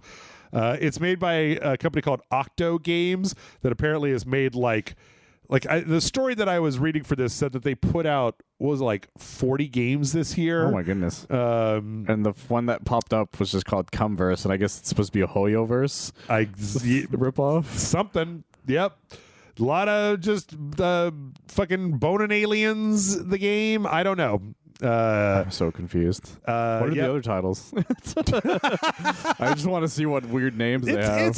It's Lust and Dead, Sex City 2069, Sex Universe, Fetish Room 18+, Cyber Sex: Lust Story, Brothel Secret, Succubus: Sex Story, Sex Apocalypse 2, Wild Sex, Wet Girls, Lust Island, College Sex Party, My Lovely Stepsister, Sex Hotel Simulator. Goodness. They made so many of Universe these. Income 2, Naughty College 18+, Sex Campus Story, Cyber Sex Chronicles. That's an interesting name. Fap and Cum Simulator, Sex. Oh, this is a Death Stranding. Oh my God, that's what I was hoping for. I was hoping for a weird parody one to pop up. Yep. Oh shit. Half of them are just weird parody games, and they're all just like bad. I can't believe this has I can't believe Death Stranding of all games has a fucking sex parody of it. Yep, pretty much. So, that's so ridiculous. Coming out next year in more ways than one. 2025, Sex Divers, the game. Christ. With that, we're going to go ahead and wrap it up. We're now way over time. Michael, why don't you tell them where they can find you when you're not over here? Listen to me describe or list off fucking hentai games on Steam. You can Jesus Christ. This is not how I expected my day to end. This is a podcast it's all about. You can find me on whatever.net. Yep. We do a lot of movie television reviews. Nothing sexually explicit like this that I know of. Yep. But I'm sure that's a different part of this channel. You can also find me on YouTube under Supermaniacs. It's a super bad podcast that I've been doing with my friend Steve Feathery. Cool. Patreon.com/RageSelect. If you like the podcast, help us out. It is a lot of work for me to do all this bullshit, so I would appreciate it. But otherwise, thanks so much, y'all. I think we got 2 more podcasts left to go, so enjoy your holidays, and we'll talk to you next time. Bye.